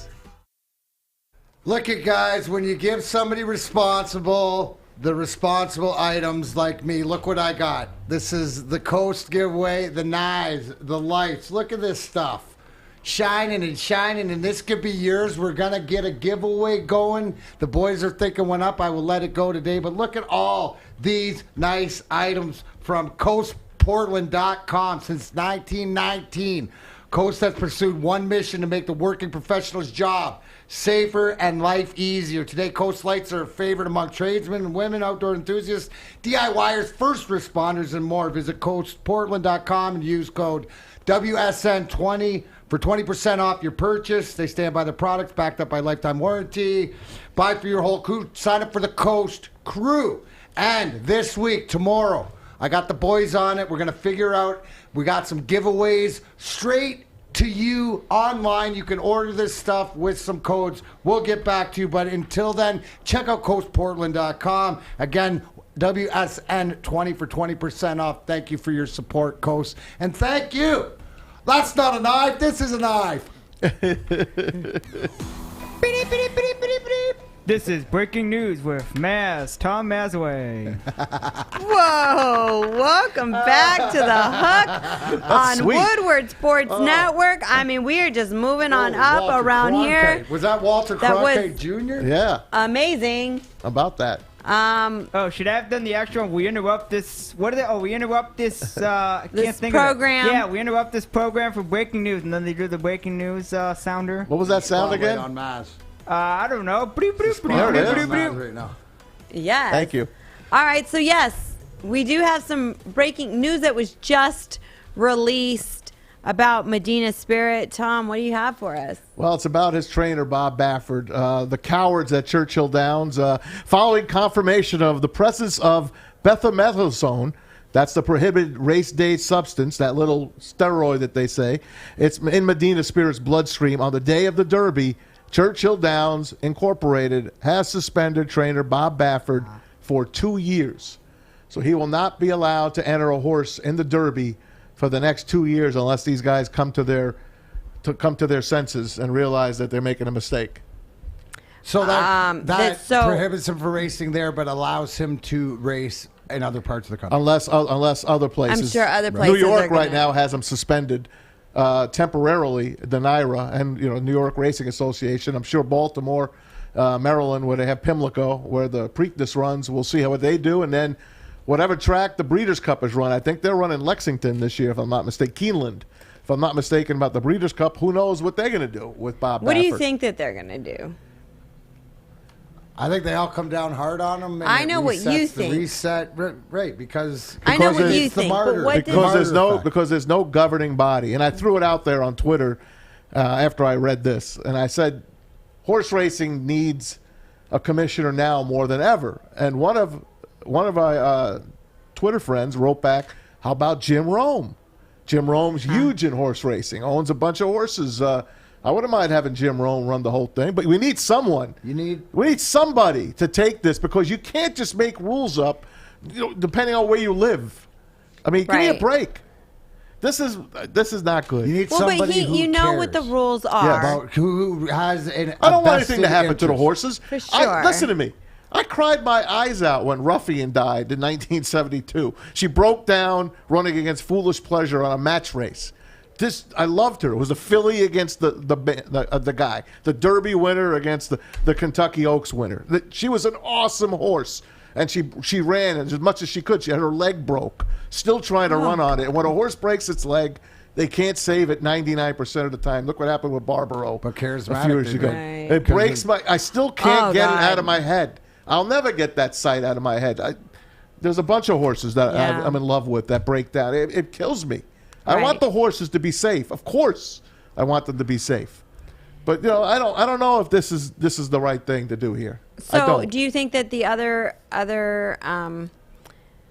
tracks are just going to continue to follow this? They're going to do their own rules, I think. Of course, everybody's going to do their own rules. But do you think that they're going to say? I think in this case, because of what we're dealing with, to the fact of the bigger picture, taking a step back about the new money, about changing the image, about making it different, because Bafford's the old regime, and it's the sort of, this is, it's a way to sweep it under the rug with what's already been going down. Now, don't get it twisted. It's just like politics, that some of the guys that were, playing dirty are going to play clean. I mean, it's just the way it is. What's going to work? Really, what I feel this whole thing is. I think it's going to be more of a trickle to try to make the image of cleaning up the sport. I think that they're basically giving Bob Baffert a speeding ticket and saying, listen, for 2 years, you've been doing this for much longer. You've been getting away with it for much longer. We've got all eyes on us now. The world has changed. Social media has changed things. People just that's a fact. Everything is so now in your business, and they don't let it go. So here's your 2-year suspension. It'll be a slap on the wrist for you. Come back and don't do it again. Just play fair, play right. You know what the rules are. One of the things that I think I liked about the interview that you guys did with Jim Leyland was when he was talking about the replay. He said, win the game by the rules. Win the race by the rules, dude. You know what the rules are. Stick to them, win it. And then like Jim Leyland said, win or lose, it's fair and square. And that's what it needs to come down to. Just transparency. You get your speeding ticket, 2 years, a slap on the wrist. They're not banning him from life. Playing the game the right way didn't help Armando Galarraga that day. No, they didn't. It didn't. So but there's different things that you can But look it did at. get him a Corvette. I don't think he gives a shit. But what I'm saying is that things just need to be played right. And what are you going to do? You can either piss off the fans and all the bettors and say we're not going to do anything. I don't and think then the they're bettors not are gonna, pissed off. I think if you would have lost money, if you would have had the second place horse, like you're not mad races because I've barely. You know how many races I've lost in my life? I don't look at it that way. Well, some people don't Unless like to the horse lose. has 5 freaking legs, and I'm not talking about his other leg in the middle there. Unless he has 5 legs, I'm not losing. I don't give a shit. It's a race. That's just the way it goes. People bet a lot of money nowadays. Maybe not betting the $20 here and there, but there's some people who throw down a lot of cash on this, and it's not right. That's all I'm saying. So they give him a 2-year suspension. I have a feeling that all the other tracks are going to do the same thing. In 2 years, like D-Max said, this all gets swept away. It makes everybody happy. You suspend him, you give him a punishment, you acknowledge it was wrong, and you move on. That's what I think is going to happen. All right. All right, so moving on. Let's talk about some football, everybody. 99 days. 99 days. Countdown's on. Let's do that every day. I need the ticker. Yeah. Let's do that every day. I will. 99. There's 99 days. Alex, put that on your repertoire. Till football left. There's 99 days till football's left. We take one down, we pass it around, then tomorrow will be 98 days. Something like that. Gotta do better than that. Do you don't remember that song? Of course I do. Okay. I said we got to do better than that. Oh, all right. Well, listen, I only know the alcohol songs, okay? All right, so NFL Network's Brian Baldinger Yep. says that the Rams have got the advantage when comparing Matthew Stafford to Jared Goff. This is going to be a comparison that's going to be going on for probably the entire NFL season, right? This is going to be the biggest comparison that I think is just going to go on and on and on and on. And as one does well or one does bad, they're going to be pointing it out. They're going to be always under the radar. So Baldinger thinks he was on NFL Network last night, and he just basically said, I think the Rams got the better of this deal. Here's how it sounded. How much of an upgrade is Stafford over Jared Goff? I think it's significant, MJ. He still has to go do it. But the Rams made this move. They knew they could get to the playoffs with Jared Goff. Heck, they got to a Super Bowl with Jared Goff. They couldn't win the Super Bowl. And so Matt Stafford is there to get them to the Super Bowl and to win the Super Bowl. They're in it to win it. They made a blockbuster move for Jalen Ramsey a couple of years ago. They got the best corner in football. They made the blockbuster move for Matt Stafford to get them into the playoffs and get them to a Super Bowl. And if you watch Matt Stafford, you can see the difference in the way that he's able to throw. Now, here goes back to Super Bowl 53, MJ. I mean, remember, the Rams could not score a touchdown against the Patriots, but they had a shot here. The free safety is biting on the dig route, and Brandon Cooks is open, and the ball's got to be thrown early, and it's late, and it floats, and they missed that opportunity. Matt Stafford here, now here's an opportunity to his receiver, watch how quickly he recognizes it, and then gets it out of his hand. He's got a bigger cannon than Jared Goff.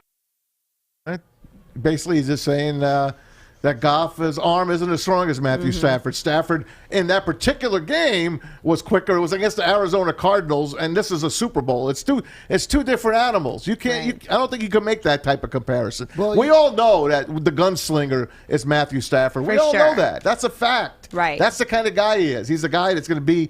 He's going to run up the middle. He don't give a shit if he gets hit. He's going to take the hit. He's going to throw the ball. Yep. He's going to try to lead your receiver. He's going to do the best he can. He did awesome here, as awesome as he could. And no he question, didn't get us to the promised land, though. The Rams are getting a great quarterback with him. Here's no the thing. question. Is everything that they're trying to plug in place with Stafford here, the Rams just did the same thing and put the quarterback in the position with the team around him. So you're expecting he's set up for success, where Goff is not set up for failure, but it's not as much success, and it's a building success. This is prove it now for Matthew Stafford, and everything that he's wanted, he's got, right? He's got the team. So if it was always the team around you, not you, he will prove it. And it's the same goes for Jared Goff. I think they're both in a great situation for themselves, where they're at in their careers and in their lives. Sure. And I also think that Matthew Stafford is going to have the advantage when it comes to their defense. The Rams do have a better defense than the Lions. They have a phenomenal defense. We're rebuilding, They're right? number We're one. We're number rebuilding 32. there. I mean, got a we're quarterback that can take them there. That's supposed to make the throws that and that's all the athletes do. Him stepping up, I mean, going to another team that's going to have the advantage of having a significantly better defense than what the Lions have or have had, right? Because this is a new era. We've made some moves, and hopefully things have changed for us. But that's going to take so much pressure off of him. So much pressure off of him. He's not going to have to play as much. He's not going to have to sling the ball as much. So, I mean, he does have, right, but he does have the better advantage in that sense. He's not going to need to, I'm not going to say work as hard, because you work as hard, but he's not going to have to be playing from behind all the time. So supposedly. Yeah. We'll see how it works out, right? Of course. None of us really know. Of course, right. But I'll tell you, Sean McVay put his balls on the table. His balls are on the table. Yeah, but I mean, I would, dude, if you're going to go down with that lineup and whatever and bring in Matthew Stafford in, I'm throwing my balls on the table too. My question to Pilar as a fantasy, where does Matthew Stafford with the Rams rank as far as your pre-draft, or where is it? Like, is he because he's got at the Rams, does he make him more valuable than it would be if he's with the Lions? I mean, not really. I feel like maybe he'll go up one or two quarterbacks when we really start looking at the numbers and the opportunity. But he was never he's always going to be the quarterback that was going to get you 20 to 25 fantasy points. I mean, he was still slinging the heck out of the ball here because he was always playing from behind. He would throw the ball, so he's probably going to be the same. Okay. Jared Goff wasn't putting up huge numbers there either, with the exception of 1 or 2 years. No, I but understand, other than but that, you're expecting Stafford to see. I would expect, this is me, and I would say I would take a chance higher to draft Stafford because of the excitement and the weapons and Me what too. he wanted to prove. right? Me too. Yeah, but no, I think he'd he's be a gonna- top 5 quarterback, to be perfectly honest, in fantasy. I think he's set up for success. I mean, you're looking at that, but I also think Jared Goff is set up for success by how they're building. I was just talking around about him. fantasy at this point. in fantasy. Yeah. No. I mean, You're I'd right. No, probably, you're I'd say absolutely. he could probably come in like in the top, maybe like 12 Okay. to 15, but I I'll don't take know him. if I You can could take put someone him- else. Yeah, for sure. I mean, look, you start thinking about the quarterbacks that score so much with their running ability, and so we'll see, but I do think that he does have the better advantage because he's going into a better defense. He'd love But to I have also Julio. want He'd love to have say- Julio Jones on his team. Yeah, right. And we're going to talk Julio Jones, but I also just want to point out that a lot of times when you hear analysts talk about Jared Goff and he didn't get him to the promised land, or that he didn't win them the Super Bowl, and that's what they're trying to do, people also need to go back and look at the fact, if you look at all the interviews leading up to the actual game, if you saw Sean McVay in his interviews, all he was doing was saying how he was losing sleep over having to go up against Tom Brady and the New England Patriots and Bill Belichick. I think part of the reason why the Rams lost that game was because Sean McVay, being such a young coach, let Bill Belichick get in his head. Oh, yeah. I think he had a lot to do with it. If you're losing sleep, you don't go off and you don't tell people. And their defense was pretty good, too. Yeah, I mean, Very good. They were like it is top what 3. it is. But you did bring up Julio Jones, and yes, so many people would love to be able to throw the ball to Julio Jones. Could you imagine if Julio Jones came here? I mean, No. No. no. What I say is, when it was Matthew Stafford, we'd almost have that connection. Oh, we had Galladay. No, I know, but I'm saying it would almost be that connection again with We don't have a Megatron, defense. I mean, right? there's no- I'm not saying he's my gonna. thing I'm is not don't saying bring he in would the big ever come here. stars But what to I'm any one saying of our is, teams until wouldn't we're it be ready. great to have it when Matthew Stafford was still here to have a huge stud like a Julio Jones? He had Calvin. That's what I'm saying. It would. Did you not hear what I said? It would be like bringing back like the Yeah. Megatron. That's what I said. Jesus. Sometimes people just don't listen. It's in one ear and out the other. All right. Well, here we've What'd you got. say? Now I know how you feel when you talk to me. Exactly. All right. We've got a clip with Wow, wow, wow, wow, wow. Pat Charlie McAfee. Brown's teacher. I know. Where Pat McAfee is saying that Julio Jones didn't know he was actually live with Shannon, going back to all that controversy. Let's go ahead and play that clip. I got We're going to play it again. Anyway, it was so fast. You blinked. text actually. There we go. Per my media source, Okay. Oh, shit.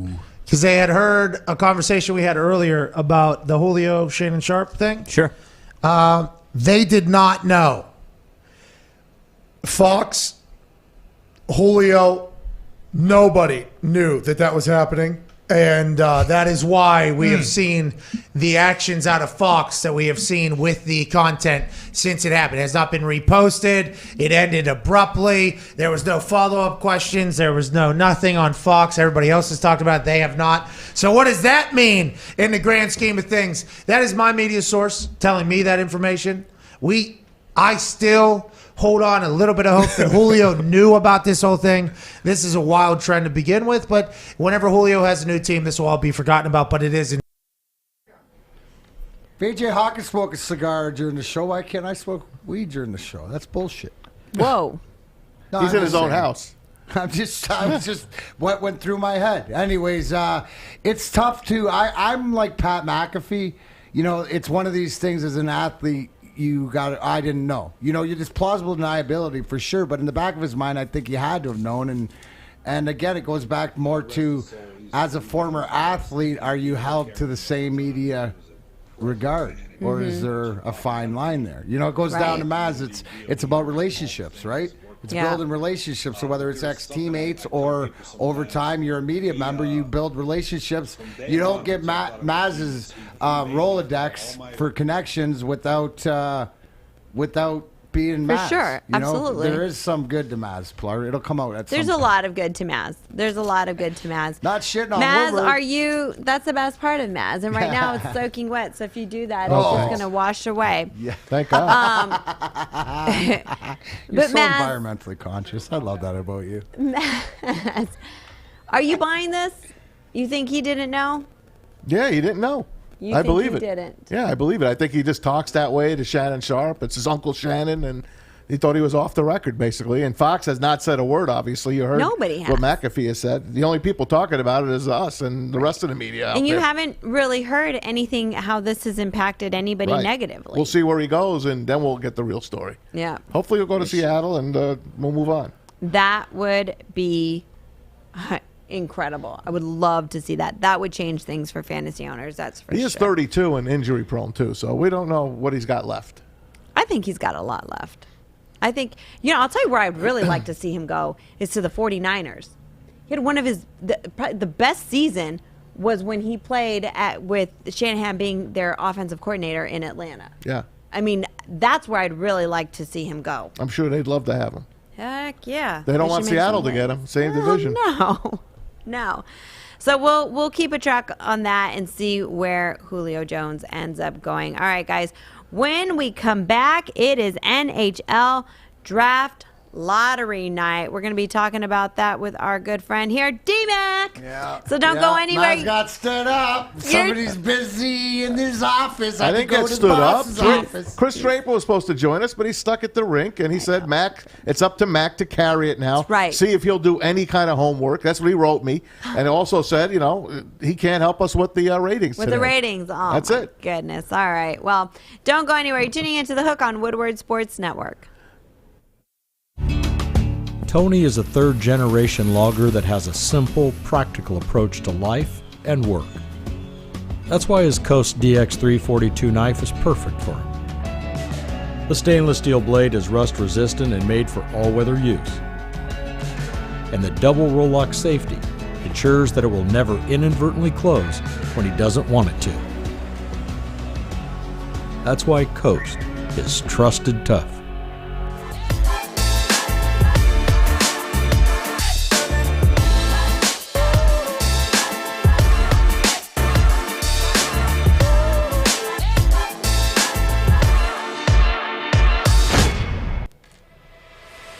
Welcome back to The Hook on Woodward Sports Network. If you guys want to share your thoughts, make sure that you are chiming in on our social media at Woodward Sports, or you can give us a call, 313-552-6322. And, of course, make sure that you are downloading, liking, subscribing, sharing our app, which you can find in both the Android store and in the Apple iTunes store. All right, tonight is the NHL Draft Lottery Night happening right before the Vegas game. D-Mac. Yeah, you know what? It's just like anything else. You want it done right in the grind line, you got to go to the right side, whether it's Joey or myself. So I'm going to be doing Kris Draper's job again because the director of amateur scouting is sequestered up into the big boss's office, I guess, and Steve Eiserman. He's at a rink. Bottom line is sixth is what they're projected to be drafted. They have a 7% chance, a little bit longer, to move up to the first or second spot, but it looks like they'll be drafting 6th, 7th, or 8th. I believe the start, and this goes, if we get that second pick, we got to move up like that. We don't have our secret weapon in Pat Verbeek, who is Steve Eiserman's assistant, because when they do it live with Tampa, Tampa Bay always moved up. Right, when Pat Verbeek was there with the card. It's only virtual, so we don't have that. Again, the league trying to screw us Red Wing fans. Alex, throw that But it'll graphic be up, interesting please. on NBCSN tonight after the 7:30 game, the Montreal Jets game. Then the draft lottery will be on, so all your prayers are needed then. Yes. Well, there you go. The teams with the best odds, obviously, are the Sabres, who had a horrible year. And who's their best player over there? Jack Eichel looking to get out of there, right? Isn't he looking to get out of there? Looking to leave. Yeah. How nice would he be here? He, I think Stevie's got a hotline to Buffalo? Stevie's got wherever Steve Eisman calls, everybody answers. I love it. It's sort of like you. You got the Sabres, and then you got the Anaheim Ducks, who I'm surprised how bad they had a year this year. Why were they so down? Yeah, but it is the NA, but it's obviously, and these are teams though. They're not going to get good overnight, but it's always interesting because last year, remember, the first pick went to the New York Rangers, who were a playoff team because it was the NHL and it was not supposed to happen. So as long as that's you got what Tammy said. Watch the Rangers get it again. They're in there. They got 1% chance. The Devils are in there, by the way. The third team behind the Ducks, you got the Kraken, the new Seattle Kraken team. I predict they will have the number 1 pick. Yeah, that's the way it's supposed to work. Like last year, Detroit was supposed to get the first pick because they sucked. The new team coming in is supposed to. You watch your New Jersey Devils, Omaz, if they can move up. They've got a couple. They hit a couple over the last 6 years. If they move up, that's a team that can. If they can get that first or second pick, the first one, then some of these teams that are down there are really close. Like some of these NFL teams in coming back. We're not as close, right? But we could be closer with the pick, and it doesn't matter. I would just ask Drapes too. Is that where's your honey hole? Because there's obviously the guys that they got to think that could fall to them, right? Or when they're picking 6th, 7th, or 8th, you got to go in there thinking the worst. Right. Well, the kicker is, I think, did you mention it? 1 or 2. 1 or 2. They can get 1 or 2, 6, 7, or 8. They cannot get 3, 4, or 5 here in Detroit. I don't know why, but that's just the way it falls. So we'll see it tonight. Because it's Detroit. We'll see it tonight. 1, 2, 6, 7, 8 for the. We just want 1, 2. Hey, D-Mac, David on social media said, would the best player in the NHL leave the game like LeBron did? If he was hurt. It all depends what. So in the NHL in a series like that. Like this. Put it in the same situation like LeBron did. You can say he had to go ice, but he didn't have to go ice. He didn't need to go get any treatment. He left because he was pissed. It's not the end of it's because it's LeBron James doing that or whatever else. But if you're down in a series, it's game. You're not eliminated, and you're one of your better players, or even whoever else, like somebody on the 4th line's hurt. You're not going to get the minutes, so you might as well not play and go in the dressing room. Sometimes you'll sit on the bench and play it out, but still. But so not. Just put it in the context of yesterday. It very clearly looked like LeBron James was upset that the game was not working out the way that he wanted to. He was frustrated, so he just left. Again, it's LeBron James. Again, but it depends on who it is if they wanted to. In 0-2 playoffs, if we were 0-2, with the best Steve player in the Eisman league played now. on one knee. Okay, on one knee. If in one of those games during the conference finals against Dallas, where it was more beneficial for him not to play the last 5 minutes because it was 6-2 or something like that, then he goes off into the dressing room, right? Mm-hmm. He wouldn't make a mockery of it. He no wouldn't hockey make a mockery player. I don't think a single hockey player. The answer is no. Yeah. What would happen is the best players in hockey is the announcer would go, I don't think this guy's on the bench. Wait, and then take 2 or 3 shifts. No. So it would subtly leave, not like LeBron James in front of everybody. The king is now exiting the building. And David's asking, LeBron is injured. No, they were just saying that he had to go in to go get treatment. His ego is injured. But no, there's no new injuries to LeBron James or anything like that. I don't know. That's why he's Maz's favorite guy. I honestly think, and I didn't play the sport. You didn't? No, I didn't play NHL. But I'm just saying, I don't think that even the best player would get so frustrated. I feel that if they got more frustrated and leave, injury would leave, right? But he wasn't injured. LeBron James wasn't injured. Yeah, LeBron James wasn't injured. I agree with you. If he was frustrated and mad, he would stay and start picking fights. Fish, before we move on, what do you have for us? You did play hockey. I know, but Joke Bell from the Baligian Bell Show from 11 to 1 Mondays through Fridays said he was going to the bathroom. I mean, that might as well be an excuse, right? I mean, because it's just an excuse, and I feel that the team is just also making an excuse that he had to go in. He went to the bathroom on the court to watch the game. His teammates their too. Pants. So he pulled a Mazawey on Woodward. He shit all over that court last night. Matt, speaking of that, if the Clippers lose the series, since you bet on the Clippers, will you actually do that? No. Oh. I didn't compare it to the Clippers.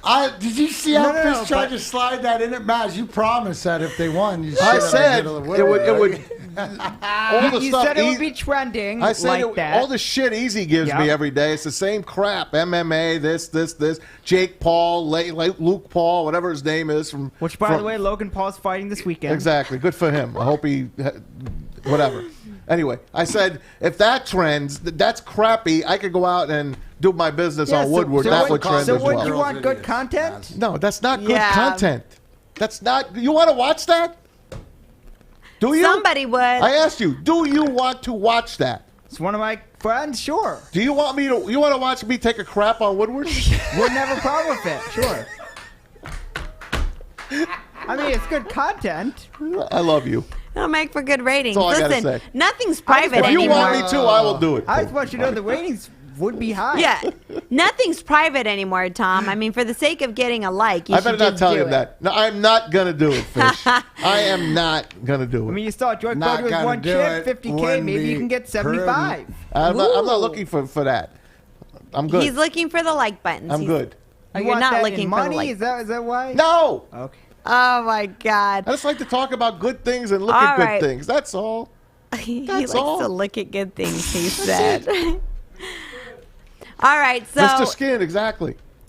so today is not only draft lottery night, it's also Luke Garrett's day in the MLB. So we want to acknowledge that. You know, we have a good friend to the show, Walter. We love you. We're always praying and pulling for We you. are. And, you know, there's hopefully going to one day be a cure and an end to this terrible disease. So, D-Mac just flipped him the heart. D-Mac? Yeah, D-Mac just flipped him the heart. Aw. D-Mac, that was the cutest little heart ever. Thanks. My daughters do that to me.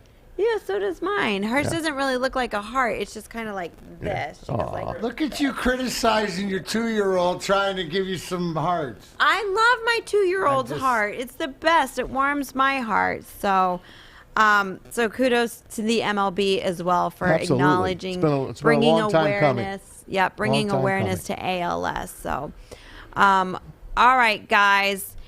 Here we go. It is time to get to a speed round of Me Gusta or No Me Gusta.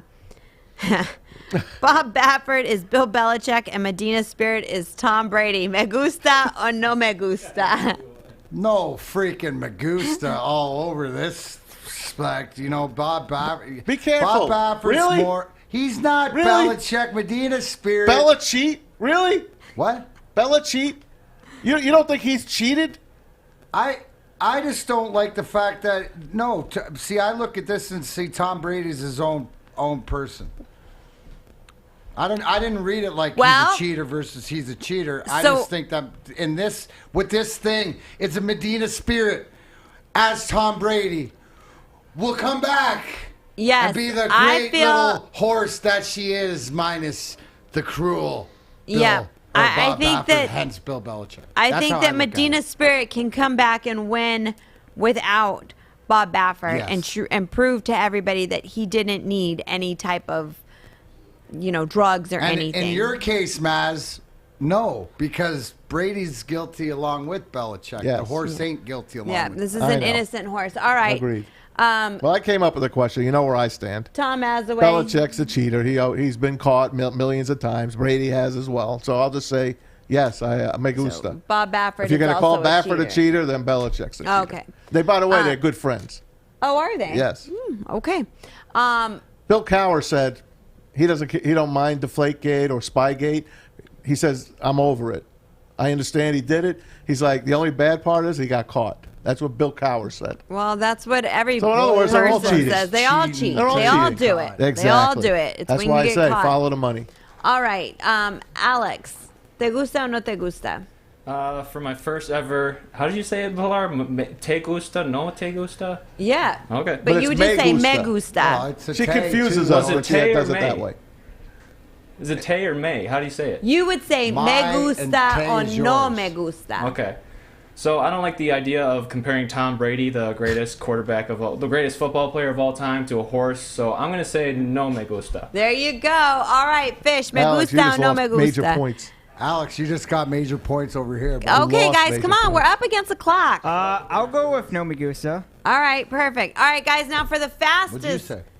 I said, It doesn't matter. She thinks everything is roses. Don't worry. No, she wants to be roses, Maz. She's trying her best. I say me gusta. I think that Medina Spirit could win a race without Bob Baffert, just like Tom Brady could win a Super Bowl. This is why I'm taking Me Maz gusta. on my island. He is Tom Brady. Medina Spirit is Tom Brady. But is Bob Baffert Bill Belichick? Yes. Okay. And neither one of them right. need each other to win. All right, here we go. For who you like, D-Mac, who you like.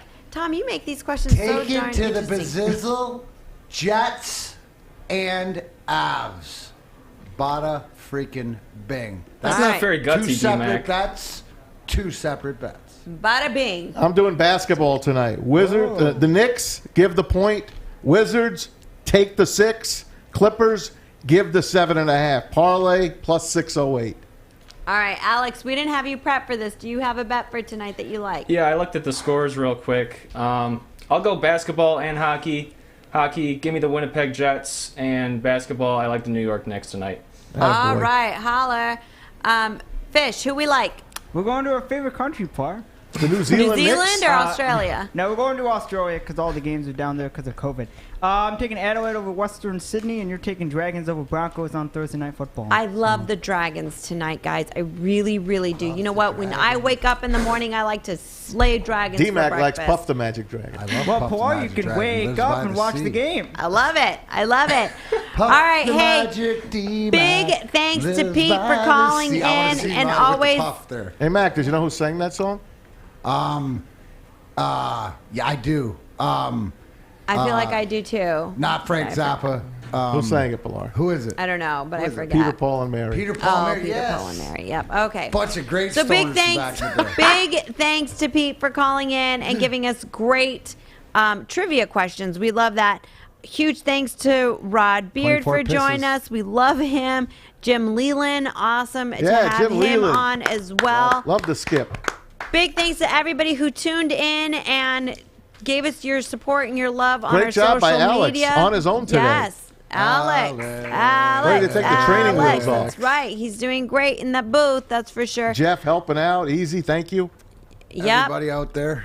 Okay, you want to say goodbye? No, go ahead. Say goodbye. Okay. I'm just trying to get us to the finish line. All right. Well, I was trying to get us there too. All right, guys. For Fish, for Jeff, did that for already. Alex, for Eazy D, not for Tom Mazawey because he's got his own shit going on. For D-Mac, Thank you. I'm Pilar Lastra. We'll see you guys tomorrow, everybody. Dude. Ground ball, right side. Cabrera will cut it off. Galarraga covers. He's out. No, he's safe. He is safe. He is safe at first base. And here comes Jim Leyland. Oh my goodness.